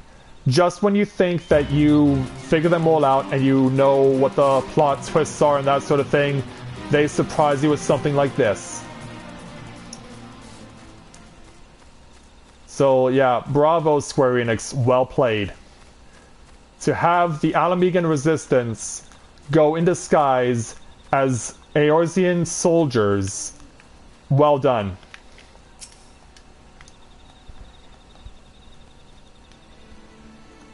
And so as dawn sets on the Eorzean territory, from what Popolimo told me, the trail ahead should lead us into the shallow of the wall. As we have two objectives, I suggest we divide our forces. I shall make straightways for the tunnels, and attempt to intercept our comrades ere they stumble into a bloodbath. While I do so, I must ask that you scale the wall. Note that I will not propose such a course if there were any other way, but the time for subtlety is past. Take a band of your most trusted companions and cut a path through to the Griffin. Make him see reason, by any means necessary. Very well. Once we are free of the tunnels, we will make for your position with all due haste, and if everything proceeds according to plan, Hilda will then swoop in and spirit us all away to safety. I only pray that we have enough time.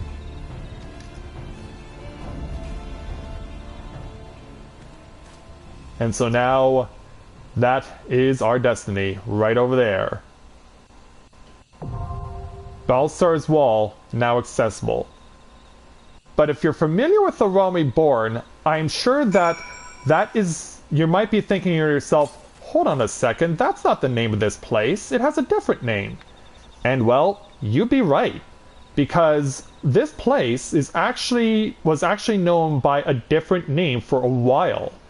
If you've made it far enough into A Realm Reborn, where you have gotten to the point where you've gotten to the last part of the main story in the first part of A Realm Reborn, you'll know that during the planning of Operation Archon, the initiative that ultimately led to the defeat of Gaius Van Baelsar and the Ultimate Weapon, you'll be familiar with the fact that this place is not referred to as Baelsar's Wall. It's referred to as Castrum Orient, and is referred to as such throughout. So the fact that they changed the name of this place from Castrum Orient to Baelsar's Wall is quite a bit of a surprise. And I'm really shocked by that. Nonetheless, we're going to go ahead, and we're going to go ahead and get ourselves ready for battle.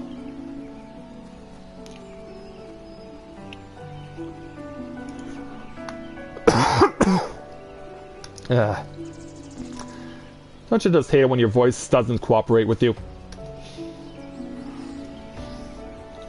Okay, anyway, I'm gonna get myself some more water because I need it.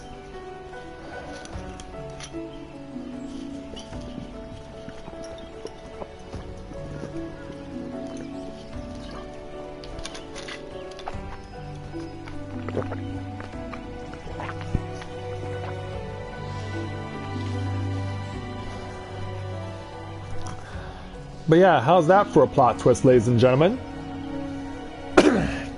To see something like that, to have such a impressive deception implemented by the Alamegan resistance to disguise themselves as Eorzean soldiers. That's just... When I saw that, I was thinking to myself, and I did mention already, but like, wow, Square Enix strikes again. Meanwhile, I should kick Mitri from the party because she's logged off, likely for the night.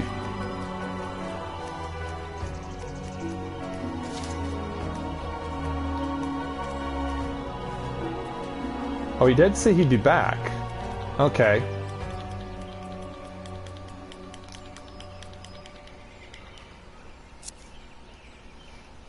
You think you're the one with the bad skin condition there, Kuna? I have one of my own. It's been on my left calf for almost 15 years now. Because I'm so used to hiking, one of the side effects of that is that one of my veins on my left calf is actually popped out, and it's really itchy as a result. Like, I've taken, and it's given me conditions like eczema. Like, I'm sure you've heard of eczema, and that is just, like, really crazy. You're talking about your Scalio Raw? Oh, let me guess, you used the Fantasia, Kuna?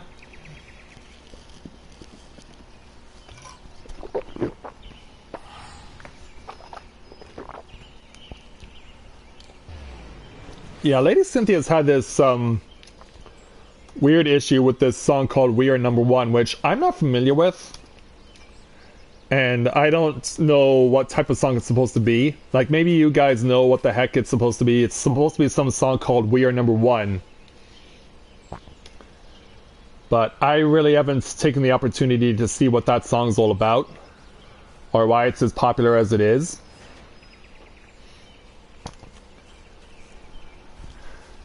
Okay, Fantasia's all your drug. And that's not surprising, to be quite honest. 131. Let's go ahead and let that save. Okay, I'm going to go get myself more water, and then we will get ready to roll off for departure for Baelsar's Walls. So I'll be back with you in a moment, guys.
Okay, I'm back.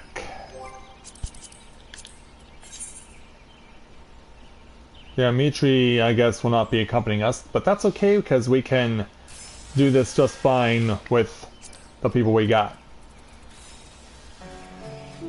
Oh, by the way, we also got Kuna made an alt. Okay. Yeah, Kuna made an alt called Busty Raven, which I haven't seen yet, but I'm guessing it's probably like a female Rogadin.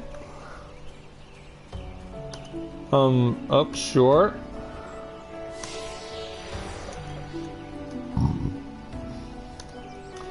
Yeah, I'm trying to let someone know on Skype that I'm streaming right now. I want to make sure that the link works. Nope, it does recognize it, so good. So yeah, the link was recognized and it was considered valid. Okay. All set then, Cynthia?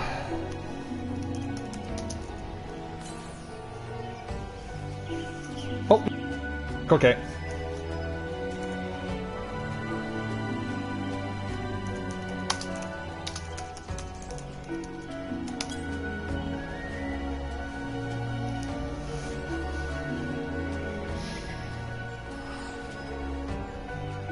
Yeah, once we got green light from her, we are good.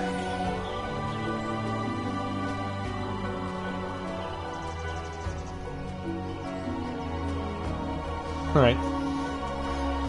Mitri did come back, so let's see if we can have her come with us. Your future wife! Hey there, Lou. Good to see you this evening. Glad to have you with us. Thanks for being the first comment during the main story. Alright, let's ask if Mitri wants to play healer.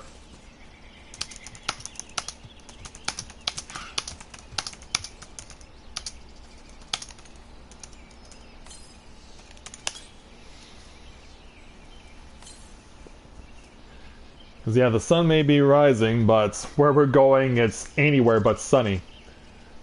I mean, I know that they say on the show it's always sunny in Philadelphia, but this isn't Philadelphia.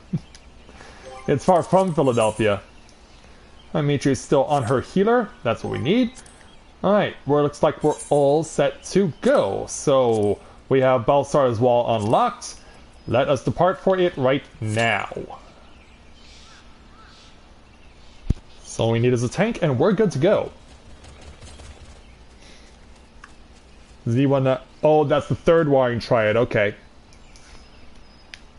Dude, I don't know who you are, but you're in my shot. Gakato Brown, huh? Well, Mr. Gakato Brown, with your brown armor, appropriately enough. Yeah, you were kind of in my shot there. Well, yeah, I guess we're just chilling out, waiting for our tank to arrive, whomever that may be. Thankfully, I have done this already with Corinne, so I know what to expect. In fact, there was one specific mech at the final boss that I actually discovered before anyone else did. And as a result, well, you'll have to see it for yourself when we actually get there. I'm going to try not to spoil it. I'm going to try not to spoil it for you guys.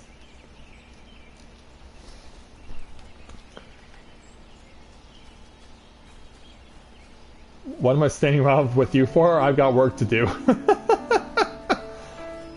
Perhaps tending to your flower garden might be something there, because yeah, Kuna got her character to level 60 on both of her tanks that she's built up, but she hasn't quite caught up to us yet in terms of main story. She's still got quite a bit of work ahead of her to reach that milestone. So unfortunately we can't take her with us. If we could, we already have a party of 4 and we'd be on our way. But be that as it may, that's okay, we can deal with it. Yeah, I already finished the main story this morning with Corinne, so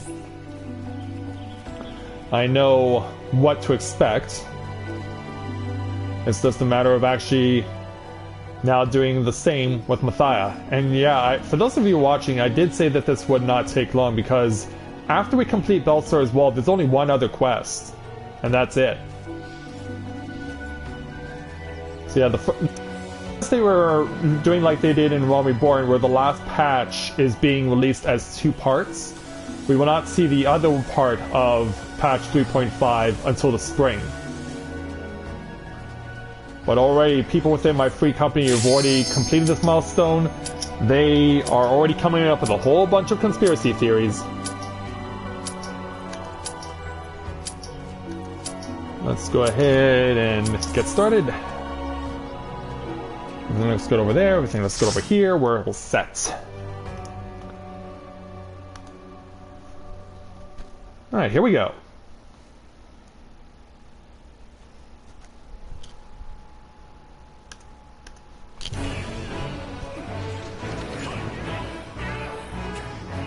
So yeah, I know what you're thinking, like, you're listening to the music and you're thinking to yourself, this sounds very heroic for the fact that we're in a Guardian stronghold. And you're right, it does. But that doesn't mean that the Guardians have not launched an offensive against the Alamegan resistance. And we're here to intervene to deal with both factions. So let us prepare for departure. But here we go, our main story dungeon for patch 3.5 part 1. Will there be another main story dungeon when part 2 comes out of patch 3.5? Who can really say? But now we're going to take on a whole bunch of evil Guardian minions. And this time they're bringing out the heavy artillery in sky armor. Looks like our tank's going to be pulling big here. And as you can see, I'm being chained. I've been chained by the sky armor. And there's nothing I can do about it. At least there's nothing I can do about it until we actually destroy the damn thing. Thankfully, because of the fact that Cynthia's a bard, she can actually attack during the fact that she's mobile. Which is a big help in this place, I must say.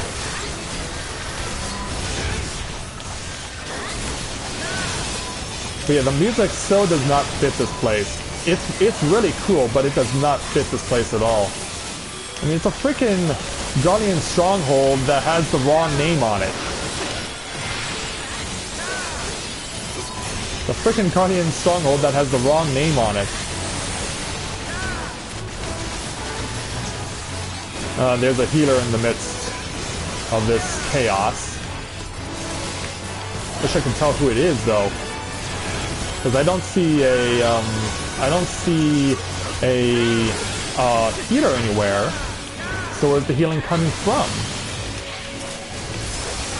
It's hard to tell from this vantage point. And for those of you wondering, yeah, they have brought in guard dogs. They have brought in guard dogs to harass us. Anyone who knows me knows that I have a childhood trauma with dogs. And so anything I can do to help put dogs down, especially evil ones, is fine by me.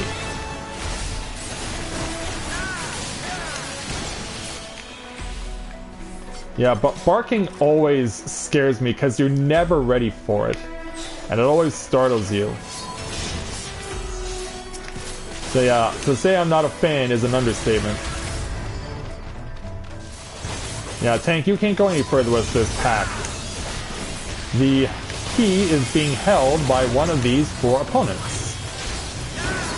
And it's the only thing we can use to advance further.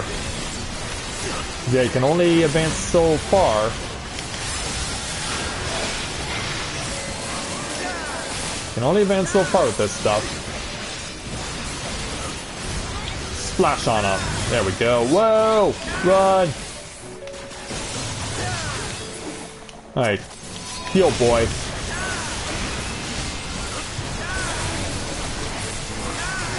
Now let's deal with the soldiers themselves. Time to deal with the soldiers themselves and their craziness. Almost got this pack down. Alright, he drops his key. And it gets used over here. So now we're really going to be moving into the heart of the stronghold. No, it's okay. It's okay there, Tank. You're fine. We still gotta contend with evil sky armor. And there's not just one of them, there's 2.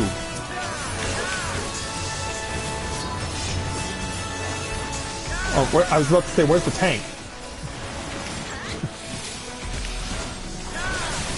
Oh, apparently it's attached to him.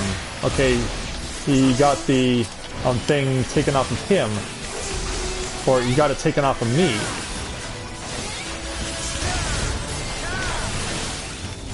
Alright, they're dead. Oh, where did you come from? Let's deal with that, shall we? Yeah, sneaking up from behind. How could you? Yeah, let's do away with your crap. A full fuck will certainly help get the job done. For 5,000 points of damage on you. Alright, caster's down. Now for the melees.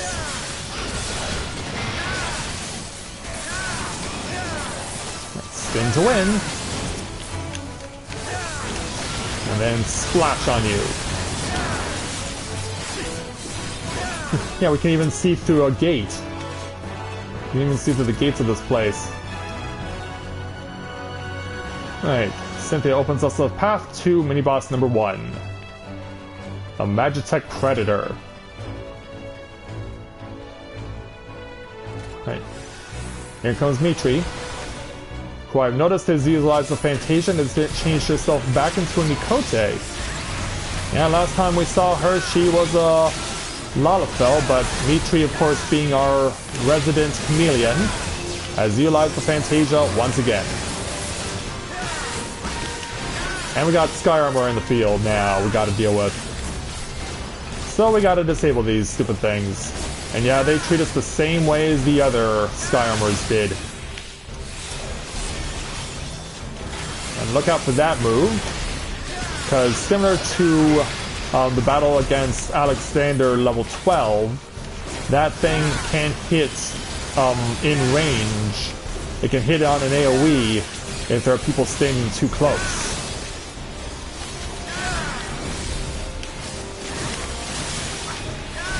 Now that we've gotten those guys down for a while, let's deal with this crap. And for those of you wondering, are those Sky Armors going to be back? Well, there's your answer. Yes, they are.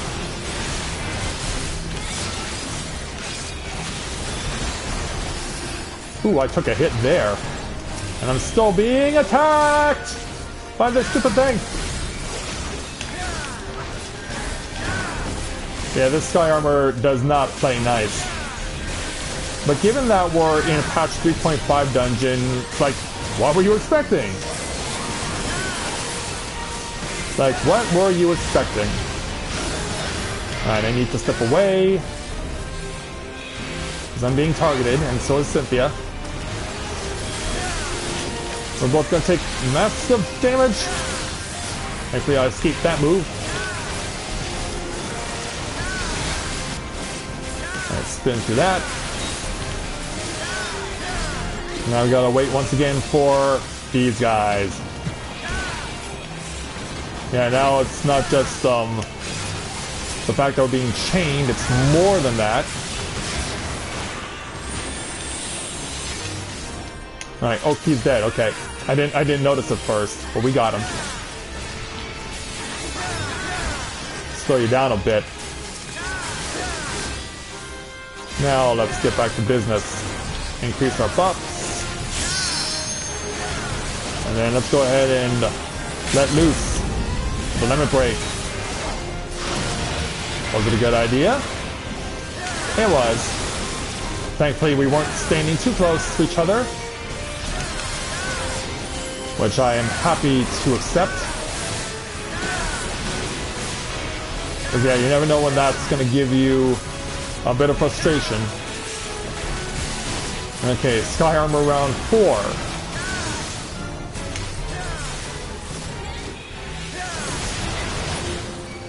Now we're definitely taking our lumps here. Ah! Yeah, we're taking lumps here. I should probably, yeah, save myself with second wind. That'll be a good idea. Saving myself with the second wind would be a really good idea. Oh, congrats there, Lou. Well done on your success. Trying to avoid that. So yeah, we won't need to worry about Sky Armor anymore. We've won the fight. That definitely took a lot out of us, didn't it? Filibuster's Belt of Aiming. We obtained? Right, let's move on. Now this part is going to be fun. moving into the armory. This is going to be quite a thing. We have a control panel here, and it's the only way we can advance further on in this place. So we'll let the tank do what he must. And as you can see, we are now in motion. And this is going to take us on quite a few places. And wherever it stops, it's going to bring out some evil creatures. Namely these Magitech slashers. Not much in terms of damage from one, but get a whole bunch involved and you are gonna be in trouble. Which is why you really need your AoE moves here if you have them. If you're a caster, you're in a very good way. But they're not the only things to worry about. We also have Magitech claws to also deal with. Whoa! Stand clear of that crap. Now they deal with the claw. Yeah, they weren't quite done giving us gifts just yet. Alright, we depart from there. Now we're actually going back the way we came. I don't know why, but that's how it goes around here. But next up, a trio of Magitech Colossi. Yeah, these things do not mess around. Okay, who's being targeted here? It's hard to tell. It's hard to tell who's being the main focus of the attack.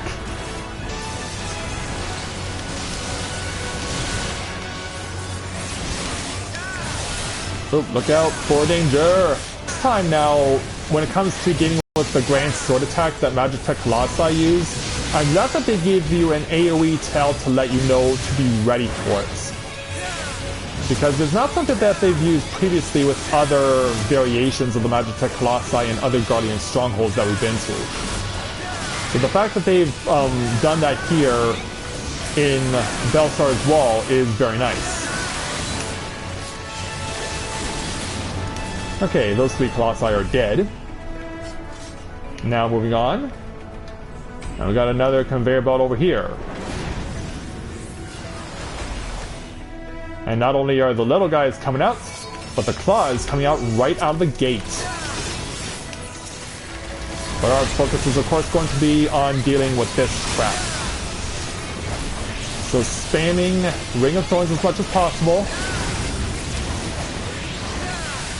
As you can see, we're going to have more claws come into play. Yeah, not content with just putting one into play, they're putting in more. And they're coming with AoE aplenty, making it very difficult to place a Ring of Thorns where you want it to. And as you can see, it really depletes my TP.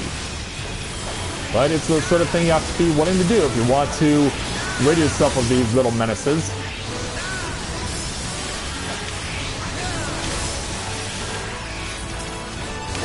Okay, this Adamantite Claw is so close to being dead, let's just go ahead and finish it off.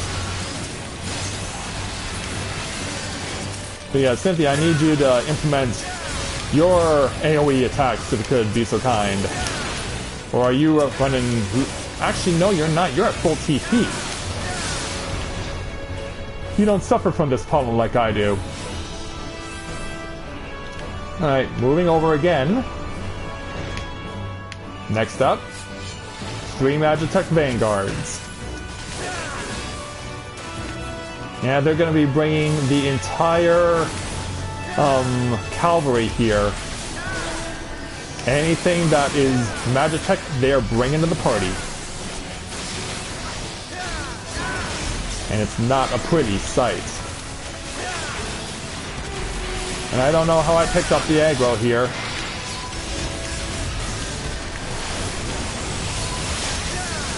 Yeah, it's always confusing when I pick up the aggro, when everyone is attacking the same thing.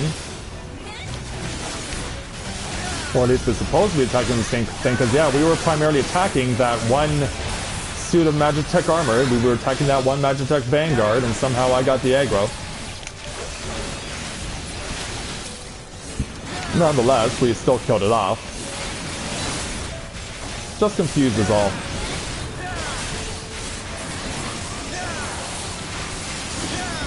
Almost got this guy down. There he goes.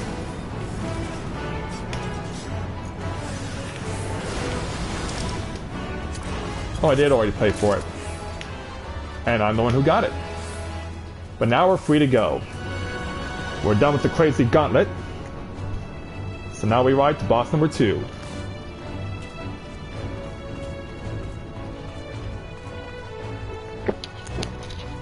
Get a quick swig of water before we deal with the armored weapon.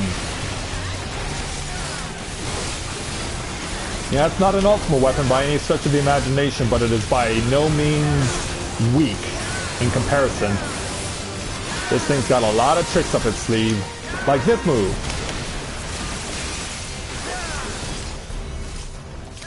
So this move you just have to grin and bear it because it causes sick damage. And then diffractive laser on top of that as if you weren't suffering enough.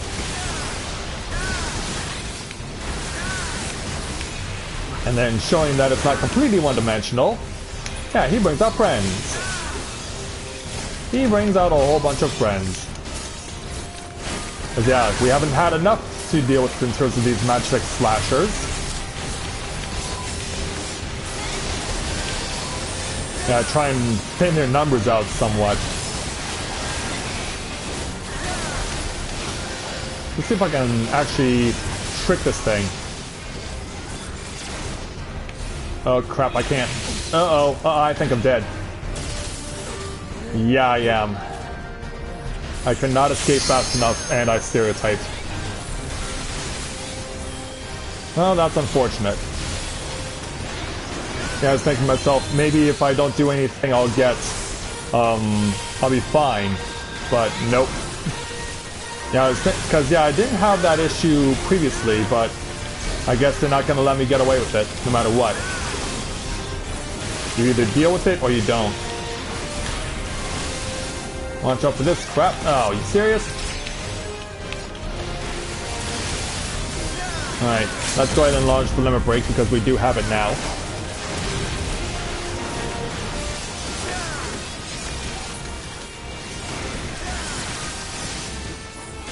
It doesn't seem to really matter, does it? Like, you have no choice but to move. And I was thinking, like, maybe there's a way to cheat this, but no. You have to take your hit like a man, or a woman, because that's just how it goes, unfortunately. Yeah, I'm not afforded the luxury of trying to completely dodge that, because it seemed like one of those moves where if you just stop moving, you'll be fine, but it doesn't work out like that, unfortunately. And now we gotta deal with even more Magitech slashers. So we'll cut right through them, ups in the numbers somewhat.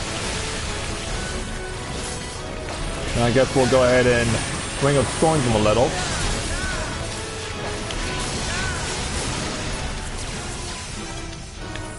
Are you gonna come after me again? Hey, you didn't come after me again for once! But I still got stunned. You didn't come after me, but I still got stunned. Like, I don't know, maybe there's something that I'm missing about that mech. Like, I don't know, Lou, maybe you figured it out.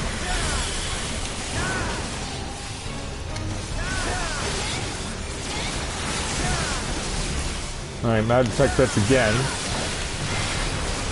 Because we have to be ready when chaos occurs. Thankfully, this isn't on me. Yeah, it seemed like this armor weapon was really fixating itself on me for the longest time. Thankfully, we pulled through. Ooh, free 1,200 plus seals for me. Thank you very much. 1,200 plus seals for me. Thank you. So now we gotta go up. We're taking a ride on a Praetorium style lift.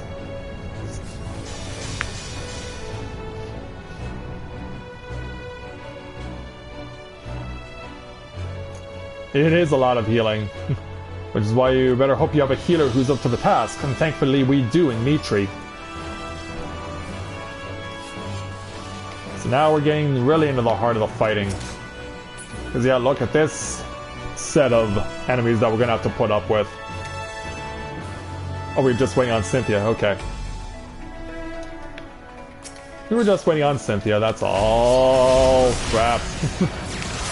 Yeah, the moment we make our move, bang, AoE. The moment we make our move, bang, AoE, and I will stereotype myself again. Oh, look out.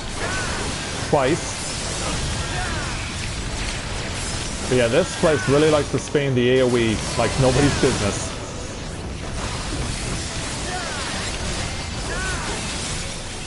Did I get all those guys? I think I did. Or at least the ones that were still standing. Nope, a Magitech Reaper slipped through the cracks. Yeah, my aim was a little off there. Well, he's dead. And now it's time to deal with the Reaper. Don't fear the Reaper, as Blue Oyster Cult would say. And that Wolfgar would spam the cowbell on. Guess what? I got a fever. And the only prescription is more cowbell.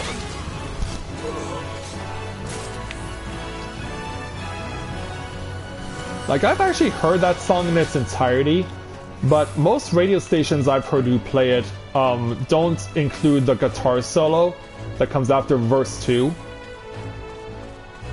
They just play with only the verses and not the guitar solo. Because yeah, even though the cowbell may be the most prominent part of that song, as Will Ferrell so clearly demonstrated, it wasn't the only prominent thing about that song. There was a guitar solo in there too.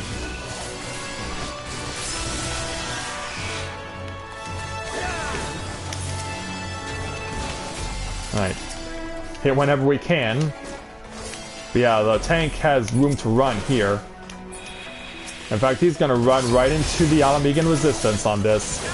So yeah, we're not only fighting the Guardians, we're now fighting the Alamegans too. At the same time. It's a freaking chaotic scene here. And somehow we got to thin out both sides. It's not just one faction of people that we got to deal with, it's two. And thankfully Cynthia is on her game with her AoE. Yeah, she came prepared this time round. But I guess I can't use that stuff all the time. I don't know, I don't have a level 60 Bard yet. Don't know how long it will take for me to actually get one though. Yeah, I was about to say, where do you think you're going there, mister? Or ma'am, or whoever you are. I can't tell from this vantage point. Because the way I see it, you're all Alamegans who are disguised as Eorzeans. And that's pretty much the gist of it. Yeah. Staying clear of that crap.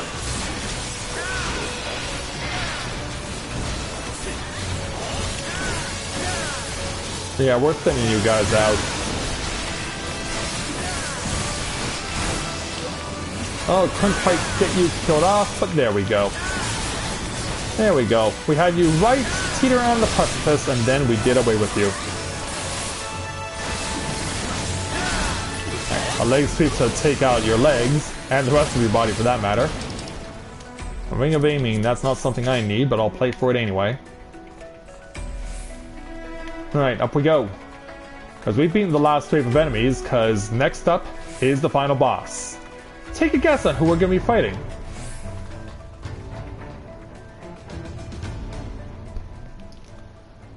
We found the Griffin. Yeah, standing proudly there with his cape and his mask. Yeah, we're looking at you. But he's going to take his mask off and reveal himself as Ilberd of the now-defunct Crystal Braves. Yeah, he was the Griffin all along. Not as if I didn't already know, because I kind of figured it out. Yeah, I already kind of figured out who he was going to be, and a lot of people I spoke with were all in agreement.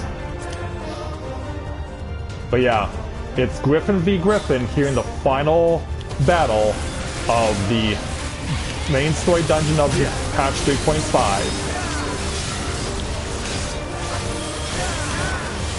And since we last fought Ilberd over in Halatali hard mode when we were trying to save Raubon from being executed by him, Mr. Ilberd here has picked up a few tricks. Not the least includes Flash Powder, as we just saw it, but if you turn away from that, you won't be blinded. And he's talking up a storm.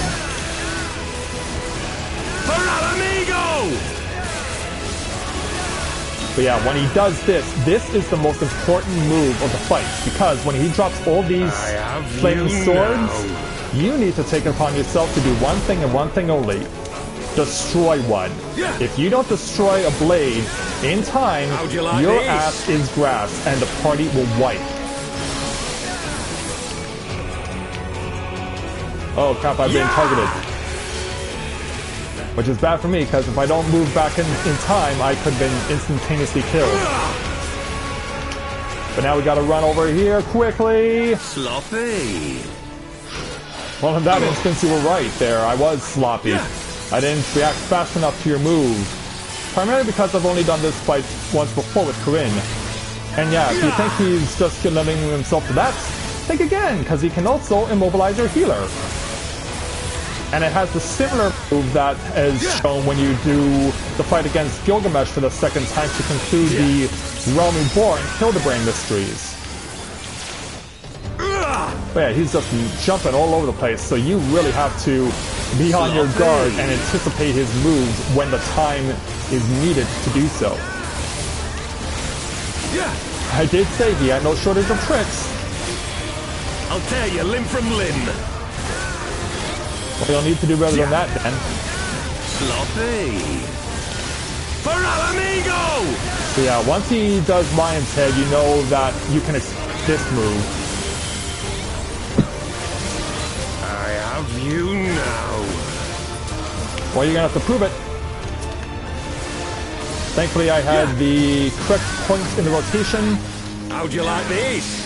And we can go ahead and disable. Ah, crap, I got stunned and lost my accuracy. And he's gonna take advantage of this. Thankfully, I do have enough time to get away from danger. But you gotta follow him whenever he does this move. Sloppy. That's pretty much how this fight goes. It's very technical, but once you figure out his patterns and what you gotta do, he's not all that bad.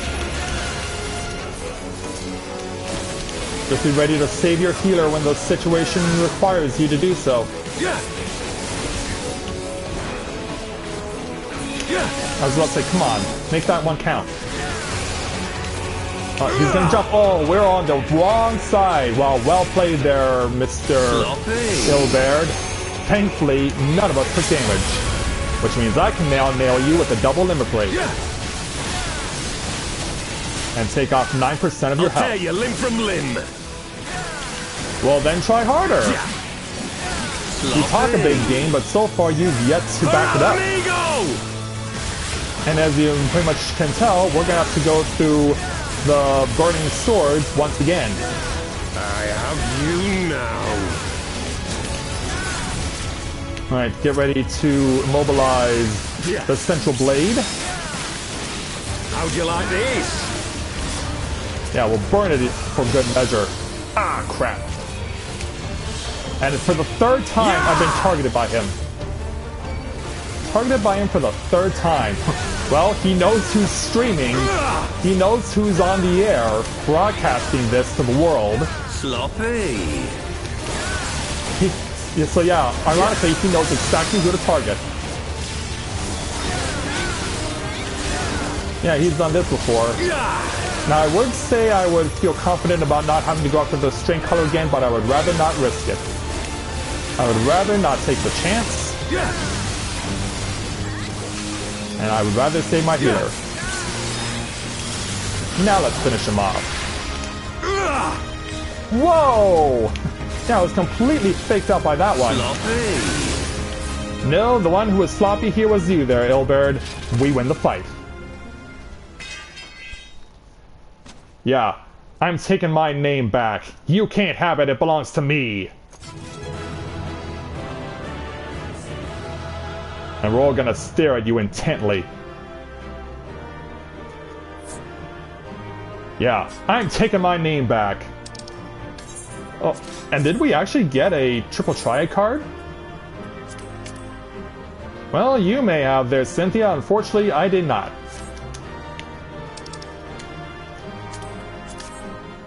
I'll go ahead and play for that.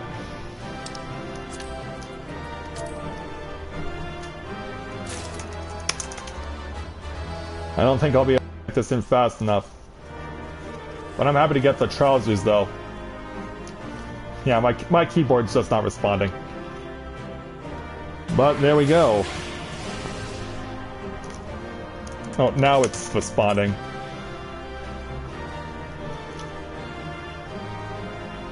Alright, so... there we go, ladies and gentlemen. That is the main story dungeon of Final Fantasy XIV Patch 3.5.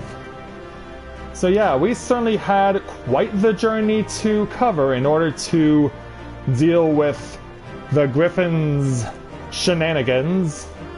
And it's not as if we didn't already know who the guy was. I mean, if you're familiar with my Final Fantasy XIV Heavensward Let's Play, you knew who exactly that was going to be. And I was pretty much expecting it for a while. I mean, look at him. He's even standing here. And Cynthia beating the crap out of him. Well, while you're beating the crap out of him, I'm going to rub it in. Yeah, I'm rubbing it in on your face there, Albert. What do you have to say about that?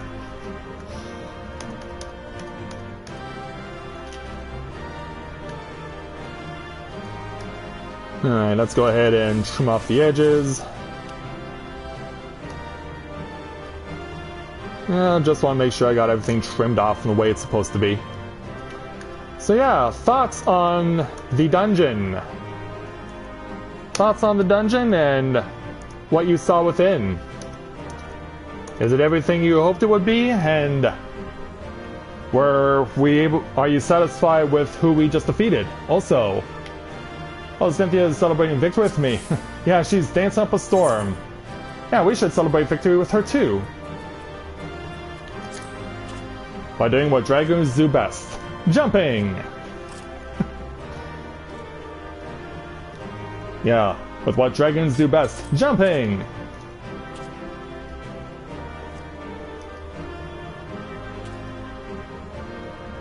And of course we still have to contemplate the possibility that there may be yet another dungeon, or at the very least an 8-person trial. Because for those of you familiar with the Realm Reborn, you know that our final challenge was an 8-person trial in the Steps of Faith. Which in itself was a quite formidable challenge, especially if you got it before they nerfed it. Because anyone familiar with it will know that it was so bad that people were quitting. If they had already cleared it once before, they were so unwilling to try it again that they left before the fight even started. It certainly frustrated a lot of people, especially those who were still needing to clear the place. I know it frustrated me when I found out that it was being nerfed. Because yeah, I really enjoyed the challenge of the Steps of Faith. I thought it was really good for what I thought it was. Alright, so let's get the capture card rolling again. Everything looks good here. So yeah, we get to stare at a spent Ilberd. But we're not done with our business with him just yet. No, of course, now that we've confronted him, we are not yet done dealing with him.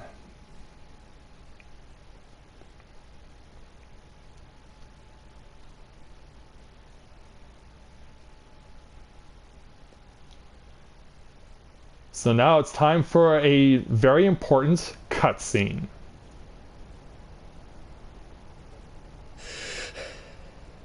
You've beaten me, aye.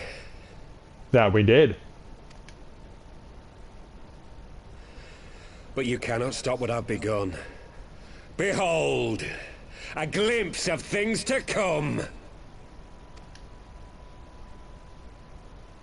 Yeah, if you're wondering what's he talking about? Well, yeah, he's right. There was a lot of carnage left by us. And to prove that they actually were representatives of Alamigo's resistance, notice the emblem on the hats of the Grand Company people. That's not their respective Grand Companies, that's the emblem of the Crystal Braves, proving their allegiance to Ilberd, not to Eorzea. Aye! Victory is ours! And who knows, lads? Mayhap the Eorzeans will finally see sense when the enemy turns up on their bloody doorstep.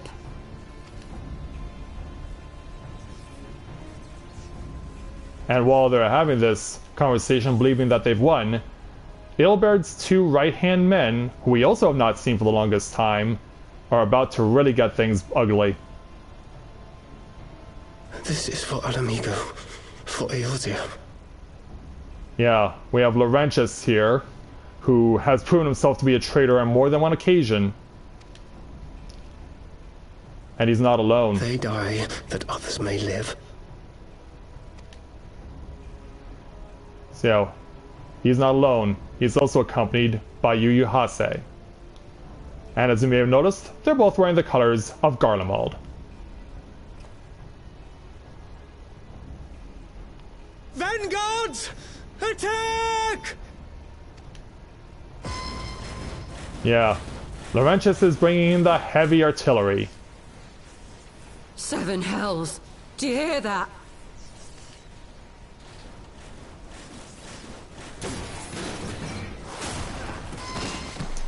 Yeah, all of a sudden, things are turning awry. War machines! How did they get here so quickly? If only you knew. Stand your ground! For the resistance!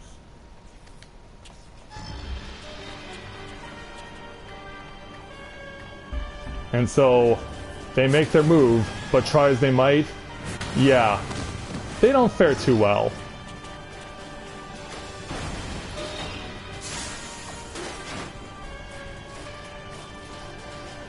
Yeah, they're kind of in a bit of a bind now. And all of a sudden, they have all the reason in the world to be scared. There's nowhere to run! We're cut off!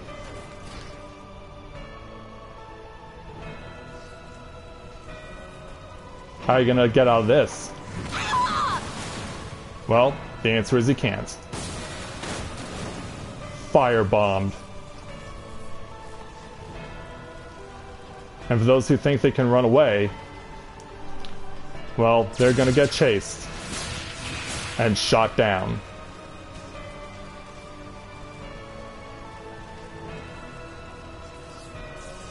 This doesn't look good for you. Gods help us! What were we thinking? The Empire's too big. Too powerful. Yeah, watch as the vanguards crush your allies by literally stepping on them. Mighty Ralger, grant us the strength to crush our... And with his dying breath, he's asking for help from above.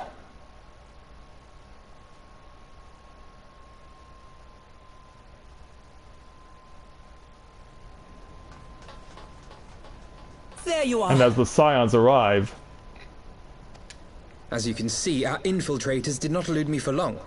Lady Ugiri is sending for an airship even as we speak. Well, thank you there, Alphino, but we have more pressing matters. This is a massacre! It is indeed. How wonderful to see you, Commander. I believe you're well acquainted. Ilberd. I should have known. Who else? Yeah, when he finally took his mask off, did Ilberd, I had like that moment when Dan Hicks was calling the US Open one year when he responded to a putt by Tiger Woods and he responded with, expect any difference? And yeah, that pretty much describes what's going on here. This has to end. It has to end now. Do you not see your countrymen dying? Have your ideals rendered you blind even to that? Order the retreat, and we will help your soldiers to safety. Retreat? With the moment of my triumph so close at hand? You truly are a sheltered child, Leveilleur. You might remember at the end of patch 3.4, the Assassins gave him these. Nidhogg's eyes.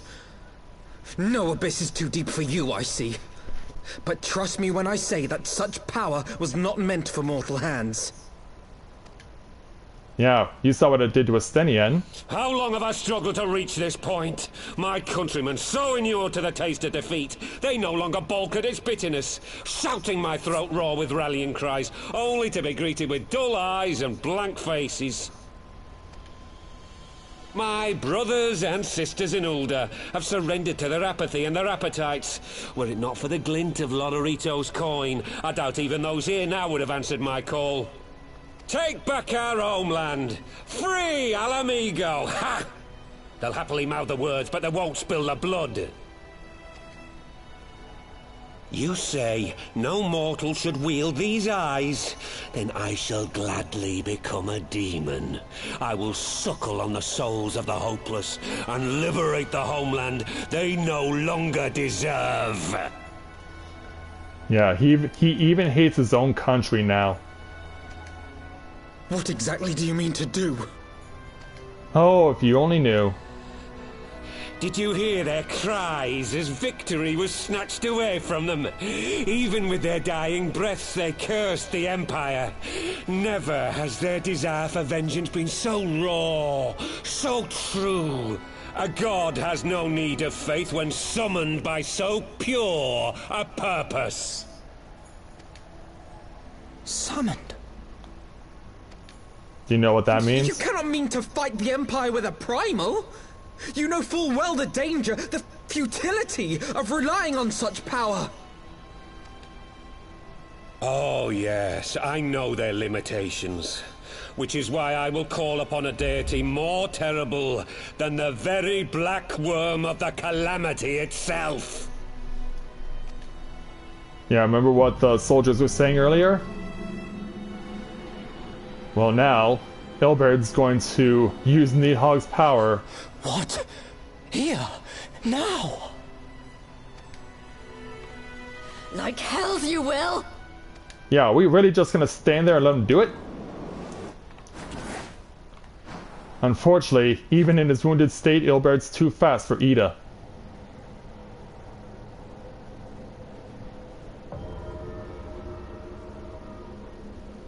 An ending to mark a new beginning. My pain, my longing, you shall have it all! And the ending he's referring to is that. Yeah, he's gonna smile at us. And yeah, he just killed himself. He just acted in self-sacrifice.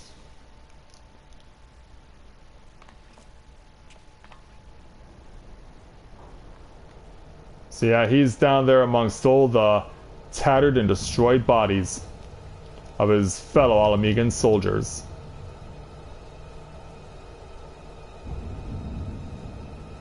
So many dead bodies and lifeless limbs.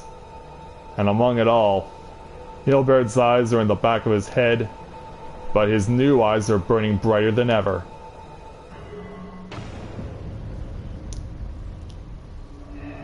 And they're gonna manifest on every living thing that once was, of course. All those dead bodies are gonna end up creating something really bad.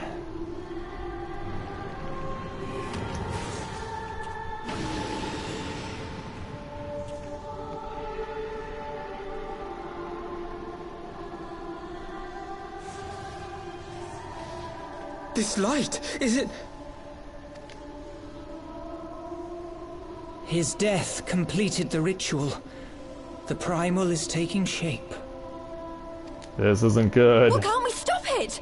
There must be something we can do! Is there anything we can do?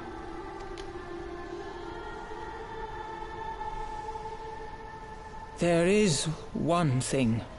Tell us. We haven't a moment to lose. What? Hey! Where do you think you're going? Master Louisoix briefly contained Bahamut by means of a potent spell of sealing. I will now attempt to do the same. Yeah, for those of you familiar with the story of the Calamity, this is what's going to happen. We would need hours to collect the necessary ether, if not days. Alphino, though I concede it may not always be apparent, I was ever your grandsire's finest pupil. For those of you remembering back to Realm Reborn, the means that was used to kill off one of the friends of La Habrea, one of the Asians, was through this particular staff. Tubsamati, of course! The staff still holds enormous power, broken or not. Don't you dare, Papalymo! I know how that spell works!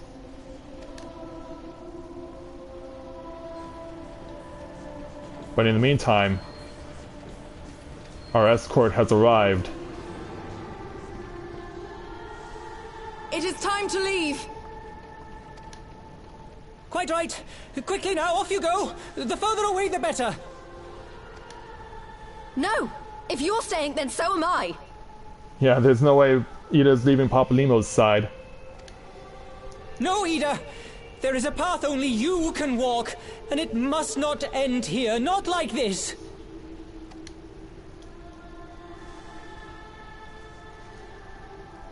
Can you get through to her? Take her! Please, you have to take her! Yeah, words alone won't sway her.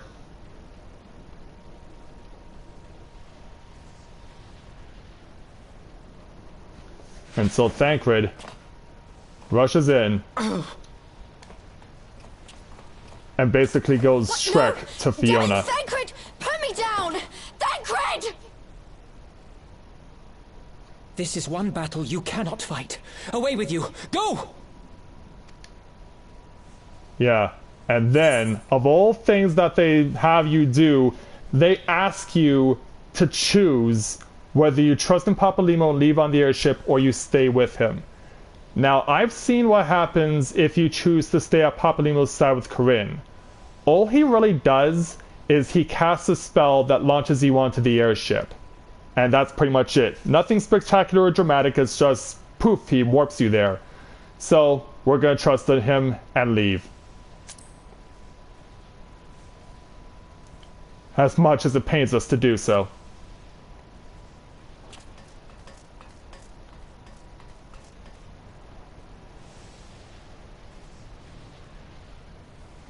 And so now... Hilda! I think he means now! It's time for us to go. Minus the Scion.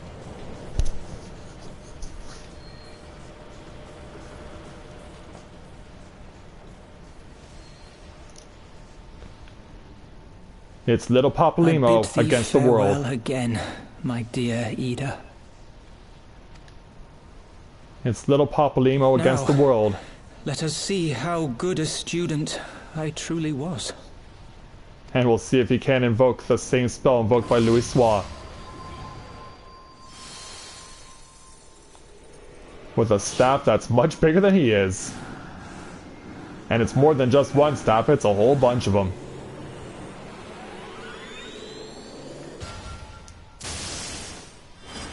And they're gonna lacerate the thing that Ilberd was trying to summon.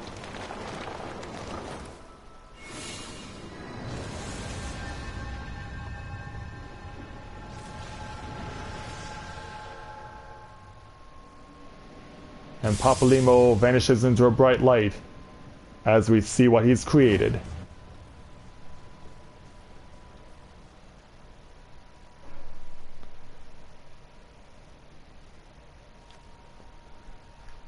So yeah, that's his final parting gift to us, as it were.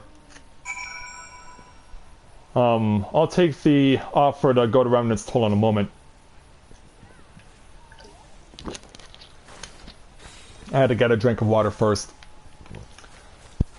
And for those of you who are wondering, that is that object that Papalymo created to block the move by Ilberd is now a permanent fixture in the sky. Cynthia told me about it after I finished playing with Corinne, and so that is what is now there. So let's go ahead and speak with Ida to complete this challenge.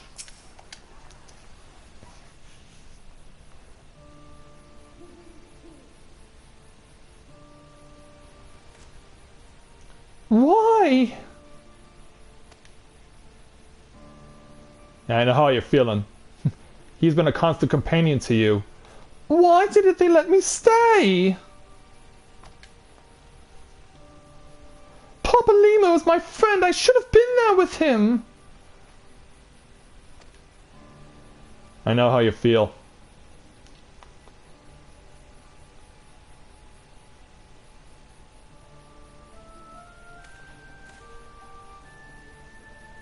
You could see it in his eyes, Ida. He knew what he was doing, what had to be done.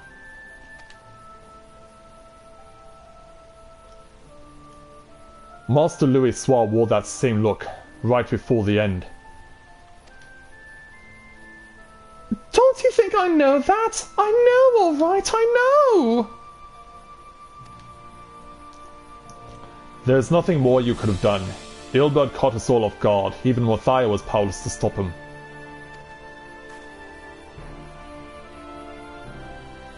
If you must blame someone, then blame me. Just promise that you will never forget what Papalymo strove to protect, or the lessons he tried to teach you.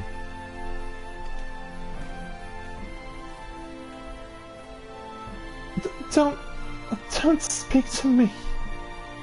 Yeah, because he carried Ida away. Leave Ida with me. Go on. Go back to the Rising Stones. The others need to know what happened here. Very well. With that, we get 5,000 gil, plus we get the song Another Brick, which was the theme for Baelsar as well. And that leaves us with one quest left for the patch 3.5 main story. So it's not through Ida that we get it, it is through Alpha Node. With the final challenge for this main story entitled Louis' Finest Student. It is plain that recent events have shaken Alpha Node to the core.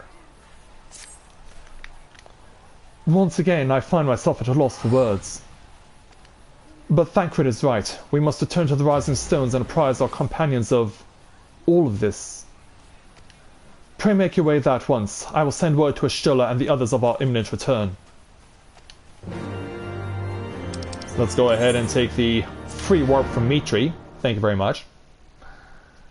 Yeah, thank you for leaving me with a parting gift there, Mitri, but she had to complete it too. It was her first time there also. Although I'm surprised that she chose to, even though she had those quests unlocked for both of those dungeons, that she waited until more of us were available to play them, to accompany us on them and clear them for the first time for herself. That was not only quite a surprise, but also very generous. I'm impressed, Mitri. Thank you so much. If you ever watch this, thank you. If you ever watch this live stream, thank you for being such a great friend that you wanted to come and enjoy the experience with us for the first time yourself, even though you had the opportunity to do so long before the rest of us could. So this challenge ends by speaking with Alice.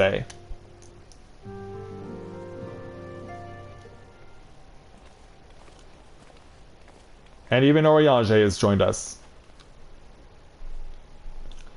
'Twould seem you bring ill tidings, brother. I'm afraid so.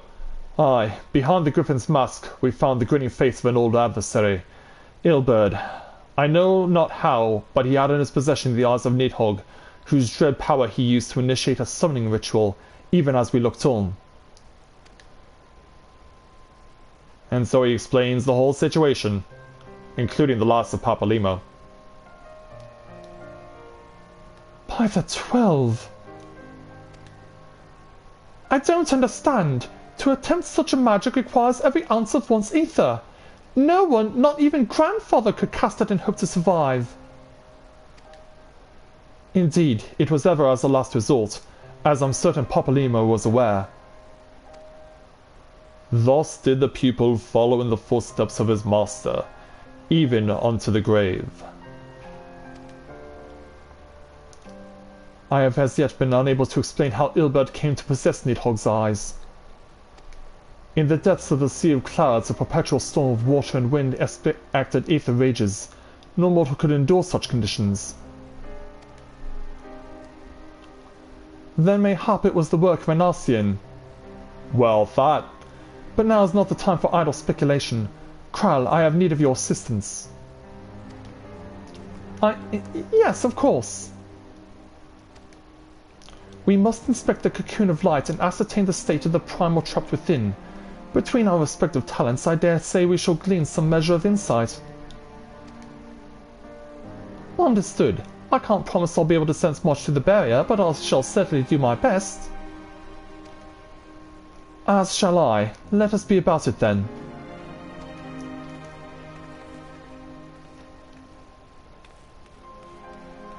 What?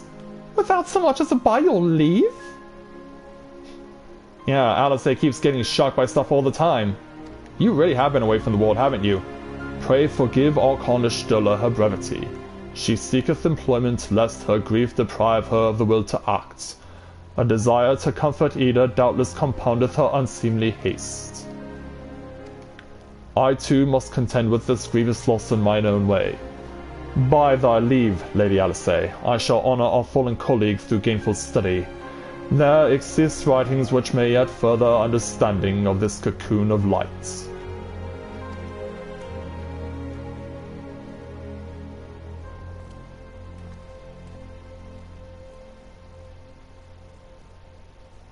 Mayhap I was too quick to judge. Surrendering to sadness and regret would be a poor tribute to Papalimo's sacrifice. Quite. We must begin preparations to face Ilbert's accursed creation without delay. What time we have purchased was at too dear a price for us to squander it. And so with that, 848 gil, plus we also retrieve the Forever Lost Orchestrion roll, and complete the first part of patch 3.5's main story. And in so doing gain the achievement School's Out Forever. And so it is this point where we conclude the main story of patch 3.5 part 1. Just like in A Realm Reborn, they're releasing the final patch of the game in 2 parts. The second part will be out later this spring. But until then, we have all the time in the world to speculate on what we're going to see, what to expect, and what we're going to have to fight before we make our important journey into Stormblood. So, now it's speculation time. Because already there has been a lot of speculation going on right now among the Free Company, among Tales of Eorzea, about things that we will be seeing. The one thing that I thought to myself while I was at work, after I had done this with Corinne, while I was at work, all I could think about was the Mikote, who was part of the Alamegan Resistance, who was in distress, who came to us, Monongo. And for the longest time, I've been thinking to myself, was this a person who was coming to us who was genuinely in distress and needed help? Or was it all part of a ploy? Was she actually part of the Griffin's plot to lure in the Eorzean Alliance and make it look like they were about to declare war on the Garlean Empire? I want to see what you guys have to think about what I've just talked about, because yeah, I would not trust Monongo for a second until we can see what her real intentions were in the second part of patch 3.5's main story when it comes out in the spring. But yeah, I really feel like Monongo was a means to an end to try and help Ilberd to carry out his plan. because we really didn't get to know much of her or what she was all about, but I can't help but feel like she was one of the people behind this all along. But I'll leave that to you guys to debate and discuss amongst yourselves and try and figure out what the heck did we just see. And what are we going to have to look forward to when the spring brings us the second half of this story, which will conclude Heavensward.